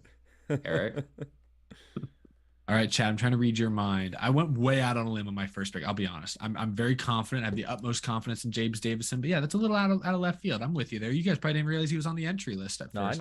I would. Well, I'm talking about the chat because I didn't know until this morning. I had to look it up. But for the Cup race, I'll go with the guy who's been there, done that. Pretty standard. I'll go Kyle Larson. I like that pick. His teammates also pretty good, but I'm not going with him because I liked who you had as your underdog. I'm going with Christopher Bell to win this weekend. Ooh. All right, so I'm thinking, do I either go with like kind of a surprise pick or do I just go for the typical one? I'm like, you know what? I'm already so far back in points. I'm kind of trying to make up some spots. So I'm like, yeah, I'll just go the safer route. I think Chase Elliott, he's on a roll, and he'll win at the Roval this weekend. I think Elliott's probably the best pick of the three that you guys have put out there so far, but he is not the best pick. He is the second best pick of the weekend. He's been second a couple of times this year to a certain man in the 8 car. That is Tyler Reddick. Tyler Reddick is my pick. I was also thinking about him, but I think this is a good time for either Elliott or Bill. Yeah. So to go over it again, who did Eric pick again? I'm sorry. I had Larson. Okay, Larson. Okay. The chat, I think, is between Elliott or Larson. Yeah. But there's a few new numbers starting to trickle in. There's two. Chat. Chat. We had the same pick last weekend. It worked out for us pretty well. We gained some points. So should we want to do it again? Poll so I can put another one out. Should I just put a poll between 9 and the 5? Sure, go for it. I don't even think it's a question. Honestly, that's just me. Well, I'm starting to see some AJs though. So you got to put the 9 in there because I don't want to. I'm not just going to give him Larson. That's the same pick as me. That doesn't make it interesting. I want to at least give him a chance to pick somebody else. Like definitively. I'm seeing a lot of repeats too. That's the big problem that's making it harder for me. I think it's going to end up being Larson. I think they're going to pick the same as you, but I'll put the poll there while we read super chats. That's fine. I'll put all my eggs in the James Davison basket. I'm not afraid. You do that. Yeah. Good luck. James Davison blows up on lap 3. I thought it was Davidson, like with an extra D for the longest time, but I got it right today. I'm not gonna laugh at you because Darian Oseo blows up lap 3 and watch it's AJ that does. I've learned my lesson. Yeah. I don't talk. Remember the Daytona road course? I think it was with Cindric. What was he and Allmendinger doing in stage 1? They took each other out of that race. Yeah. I'm not talking Jack. Ty Gibbs' first win was a Mickey win. Just saying, just throwing it out there while I'm just saying things. Okay, now you're just trying to do stuff to make everyone at home on your side now. I'm just trying to distract the chat so they'll pick Elliott. Please tell me they're picking Elliott. Oh my gosh. That's what I was saying. I thought it was undoubtedly the 9. Oh, I thought you were saying it was undoubtedly Larson. Yeah, I thought you were saying no, it was undoubtedly 9 is what I saw. Oh. Yeah. Well, I'm gonna let it roll while I read these super chats off here. Andrew Meyer, thank you for the 2. Matty D's Talladega redemption was long overdue. Yeah, it's fun. It's good. It is kind of ironic because that's also the same track he kind of like ended his Cup career. Alex, thank you for the 2. Do you think the Wood brothers regret letting Matt DiBenedetto go? No, I don't think they do. No, not really. That Dex money made up for it. Probably. Elite Precision 29, thanks for the 10. I feel like if Talladega had a pit road wall, then NASCAR wouldn't have thrown the caution for Hemrick. Honestly, every track should have one. Good call by NASCAR, though. Better safe than sorry. He was already out of pit road at that point anyway. Ross Crash Stain, thank you for the 5. With the NFL moving to Thursday Night Football exclusively to Amazon Prime, what are the odds that this happens in NASCAR's next TV deal? I think better than people will give it credit for, but not over 50% likely. Like, it's still unlikely, but likely-ish. I don't know. I have a hard time explaining that. Media will change a lot in the next 3 years. I don't know. Antar Das, thank you for the 5. If you want some fantasy football advice, start Hawkinson. Tight end for the Lions, 40 points. I mean, I got the running back, and he's been pretty good. He's just giving this info out for free? Yeah. Man should start a podcast. I don't know if he's 4-0 like I am. There've got to be a billion fantasy football podcasts in existence, right? Like, there just has to be millions of them. Like, anybody with a fantasy league has a podcast. You know that, right? Yeah. Real quick, before I go on with these super chats and while everyone's still here, I want to remind everyone that next Wednesday night on October 12th at 8 p.m. Eastern time, we're on Danny's channel. And you better watch that one. That's the last. We're getting into the part of the year where it's the last show on everybody's channel for the year. Aw. So you better watch it. Watch it. Come celebrate a James Davison victory with us. Sorry, the chat's not letting it go, so I can't let it go. Well, let's go. Let's go to Jack Flynn, who left a $2 super chat. Says Justin Haley's the GOAT. Kaulig on top. Okay. All right. Miles Gurley, thank you for the 5. Props to Gregson for stepping in for Bowman. Could this be what's to come? Nah, he's gonna be in the 42 next year. It's a done deal. Will he be good in the 42? Are they suggesting maybe is he gonna I think take the world by storm next year? I think that's the question they were asking. Not is he gonna take over to 48? I don't know. We'll see. I think it's going to take him a little time to get used to the Cup cars and not race scared. That's going to be that's going to be possible. a big thing. Antar Das, thank you for the 2. Mike Joyce shushed DW. Yes, in the 2010 Martinsville spring race. That's right. Left turns matter for 10. Would you prefer electric or hydrogen? If we keep the combustion engine, I'll take hydrogen. Tyler, thank you for the 5. Where do y'all think Haley Deegan goes in 23 if DGR goes to Toyota, as she is a Ford development driver? Love y'all. Keep up the good work. Thank you. If she has a sponsorship, Xfinity. I think she'll end up maybe in that 07 full time. If the sponsorship and the support is there, yeah. Don't they also run an 08 car sometimes? I think that's the same one. Yes. Maybe it's a rebrand, but I wouldn't be shocked if it's there. We haven't heard anything. I imagine Herbst is still going to be in the 98 more than likely. So unless SHR adds another car, it's probably going to have to be an affiliate team. SHR has had 2 cars before, so I wouldn't be surprised. Yeah, bring the 00 back. Yeah, but she has the sponsorship money though. Xfinity for sure. Yeah, because what are the other truck teams could she go to? What's another Ford team that's like competitive? I don't know. Why can I not think of any off the top of my head? Front row, like the 38. That's about a DGR truck. Yeah, that's about it. Yeah. I mean, if Penske still holds the rights to the 22. If she, that's Ford team. Xfinity. Yeah, bring if they bring Monster money and some other money. I mean, maybe that'll work. Stays in the Ford tree. Yeah, I just want to see 3 Monster Energy. Oh, Gibbs is going to be gone. Never mind. I was going to say I want to see 3 Monster Energy cars on track at once in Xfinity next year. I mean, he'll probably bushwhack from time to time. Yeah, maybe. Okay, yeah, my dream is still alive. It's alive for 5 races a year. Well, let's keep going here to another 5, and that's Chris Furrow leaving a $5 super chat saying, glad that Jordan Anderson is back home. Most scared I've been watching a race since Newman's crash. I think I'd agree. Yeah, I'd probably agree with that. Yeah. Oak, thanks for the 10, buddy. Brett Holmes was 100 feet away from his Piston Cup. He was. He did what in his cup? Left turns matter. Left a couple more. He'll up to 20 here. He says, is it just me or does White Castle not get enough love? I've had it. I don't really like it too much. He followed it up by I'm broke now for 5. Oh no! He gave White how's he gonna afford his I- White Castle? I really hope he's kidding about that, because if he's not, stop donating. I don't think I've ever had. Is White Castle a restaurant, right? Yeah. It's not. I don't think it's all that great, but yeah, the Strip had one when I lived in Vegas. Like they had one on the Strip, and then it was terrible. Hey, they made a Harold Kumar movie off of it. Yeah, it had to be. I like it. There is White Castle here in Nashville area, so we could all go sometime. Yeah, let's see if it tastes better than in Vegas. Marky Mark, thank you for the 2. Howdy, y'all. Howdy, buddy. Need for Speed 5353. Your super chat just reset on me, so I'll be right to you for 5. Give all your money to spread the word of the Ty Dillon cult. And he has a 42 as his profile. Hunter Nixon Fishing, thanks for the 10. Late to the party, was at the race Sunday. Not the best Talladega race I've seen, but definitely not the worst. I can live with that as a. I was there at the 2018 race, and nothing can be worse than that one, in my opinion. Yeah, that wasn't great. We watched that at your house at one point, and then we were like, wait, why are we watching this? Oh yeah, Miles Gurley, thank you for the 2.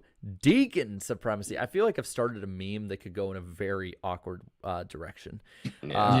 Oh baby, thank you for the 5. Did you guys talk about how Rodney Childers tweeted that he man, you got work on your typing, buddy, that he and the teams are at fault for their tire failures? Yeah, we've talked about that before. Yeah, and he kind of said that. He was also kind of not saying that. He was saying that they always are going to push the issue no matter the year, the car, the tire, and so it's like, why is it an issue only now? And so I think he's still saying there's work that can be done on all sides. Yeah. Sly Supersonic, thank you for the 576. Hey, Fantastic Four, just dropping in. Booked it home from a double shift to catch the end of the NWP. Take care now. Thank you, man. Thank you, sir. For being here. That's got a hard days of work, and you want to end the day watching us. I appreciate it. We're glad to be of service. Triple P Productions, thank you for the 5. Going to both Roval races this weekend. First race in 8 years, but first I'll be entering a members race at the Hall of Fame Friday morning. Nice. nice. Very cool. Cool. Well, have fun. I've Yeah. heard from Slapshoes. He's been there every year, and he says it's like one of the greatest in-person experiences you can go to in NASCAR. And trust me, he's been at so many different tracks. He's been to the Kink at Road America. Yeah. He'd know. So have fun, buddy. Napa Racing Fan 927, thanks for the 5. With DGR going to Toyota in 23 and Deegan under Ford, who does she drive for in 23? It should be full-time trucks, but I'm okay with part-time Xfinity. I think we already talked about that. Yeah. Isaac, thanks for the 5. Finished my schoolwork. Thank goodness. I missed a lot, but glad I could catch the end at least. Also, McDowell supremacy over Davison. Sorry, real Eric. quick, because I know this won't show up in your super I chat. see it. Yeah. Spencer, thank you for being a member for 16 months. Says, hard to believe 2022 is almost over. And that actually covers it for the night. Yeah. Oh, good. Nice. wait. Well, thank you for the support. One more one from more. Miles. 5 for 5. 2 more, actually. Just wanted to say thank you, Eric, for taking time to do the meetup this past weekend at Dega. Loved getting the chance to talk racing with you. That's awesome. Well, thank you so much. Yeah. It was good. Thank you for coming. I did not expect it. If any of you are watching, I did not expect that many people to show up right at the start time, but it was glad we were able to get to everyone, talk a little bit, take some photos. It was a good time. I hope everyone who came out enjoyed it. Hopefully we'll get to do it at more tracks next year. Thanks, Jarrett, for being there as well, because that was honestly when I told you afterwards, Jarrett, when we first got there and there were so many people, I was like a little overwhelmed. So I'm glad we were able to kind of share the duties a little bit. But no, I'm glad you enjoyed it, Miles. Thanks for coming out. And then one last one from Chris again for 5. What track is highest on your bucket list? It's a Roval for me. For what would be for me? You guys go first if you have any that you think. It's Darlington for me. I'd like to go to Darlington if I can, but unfortunately, every time I think about trying to go to it, there's something up of our schedule, or the flights are ridiculous, or the rental cars are ridiculous. Something is ridiculous when it comes to making this trip work. It was Talladega for me, but then I crossed that off last weekend. So I'd have to say it's Charlotte now. I got a good one. North Wilkesboro. Oh yeah. Wilkesboro. I mean, Yeah. this race coming up, the All-Star race, is literally going to be a once in a 30-year kind of thing. So that's a good one. Off the top of my head, I'd say the Roval. I do want to see the Roval. This year it was between going to Fall Dega or the Roval, last week or this next week, and I chose Dega. Just made sense. But I would like to do the Roval sooner rather than later. Oscar, thank you for the 2. Feels like JGR is the Alpine of NASCAR. And then left turns matter. Thank you for the 10. I get paid tomorrow, so I'll live. You guys give me joy, so it's worth it. Well, I'm glad that we. Thank you. Well, thanks, man. Very kind of you. Appreciate it. That means a lot to hear. And I think that's a good spot to end off, unless any others pop up. But to reiterate what we said earlier, Danny is hosting next week. Link to his channel, as well as all these guys' channel, is in the description down below. If you're new here, subscribe. We do this every few weeks, and on this channel, we do this every week for the most part. But next week on Danny's channel, Wednesday night, October 12th at 8 p.m. Eastern Time, we're going to be going over everything from the Roval, and we're going to be previewing Las Vegas. And, well, you might not see me and Darian after that because we might die in our marathon that weekend. So it might be the last show we're on. Who knows? That's how my perfect attendance No, weekend. your perfect attendance. No. Oh, I'll be there to point and laugh at them as they're running. and I'll be there to go. Fucking dying. Last super chat for Bake the Snake for 5. It's Roval times, my dude. Let's go. Yeah, it's time. Not to put you on the spot, Jared, but do you have the perfect attendance plaque near you? I think he has it hung up now. Yep. Yep, it's hung up. It looks so good. Yeah. On that subject, did anything make it to you, Eric, this weekend? The big framed thing? Yes. Okay, hold on. Hold the phone. I'll be right back. While he's doing that, here's my picture signed by Avenged Sevenfold, so that's cool. We're just Like, giving right- room, we're just right- giving room tours. Right now, some little kid out there is asking, "Who's Avenged Sevenfold?" Just whatever you do, be careful what songs you find first. A little piece wow. of heaven is great, everybody. Yeah, I that's love nice. how I can't hear you guys, but I love how the frame, it's like the frame is not the right size.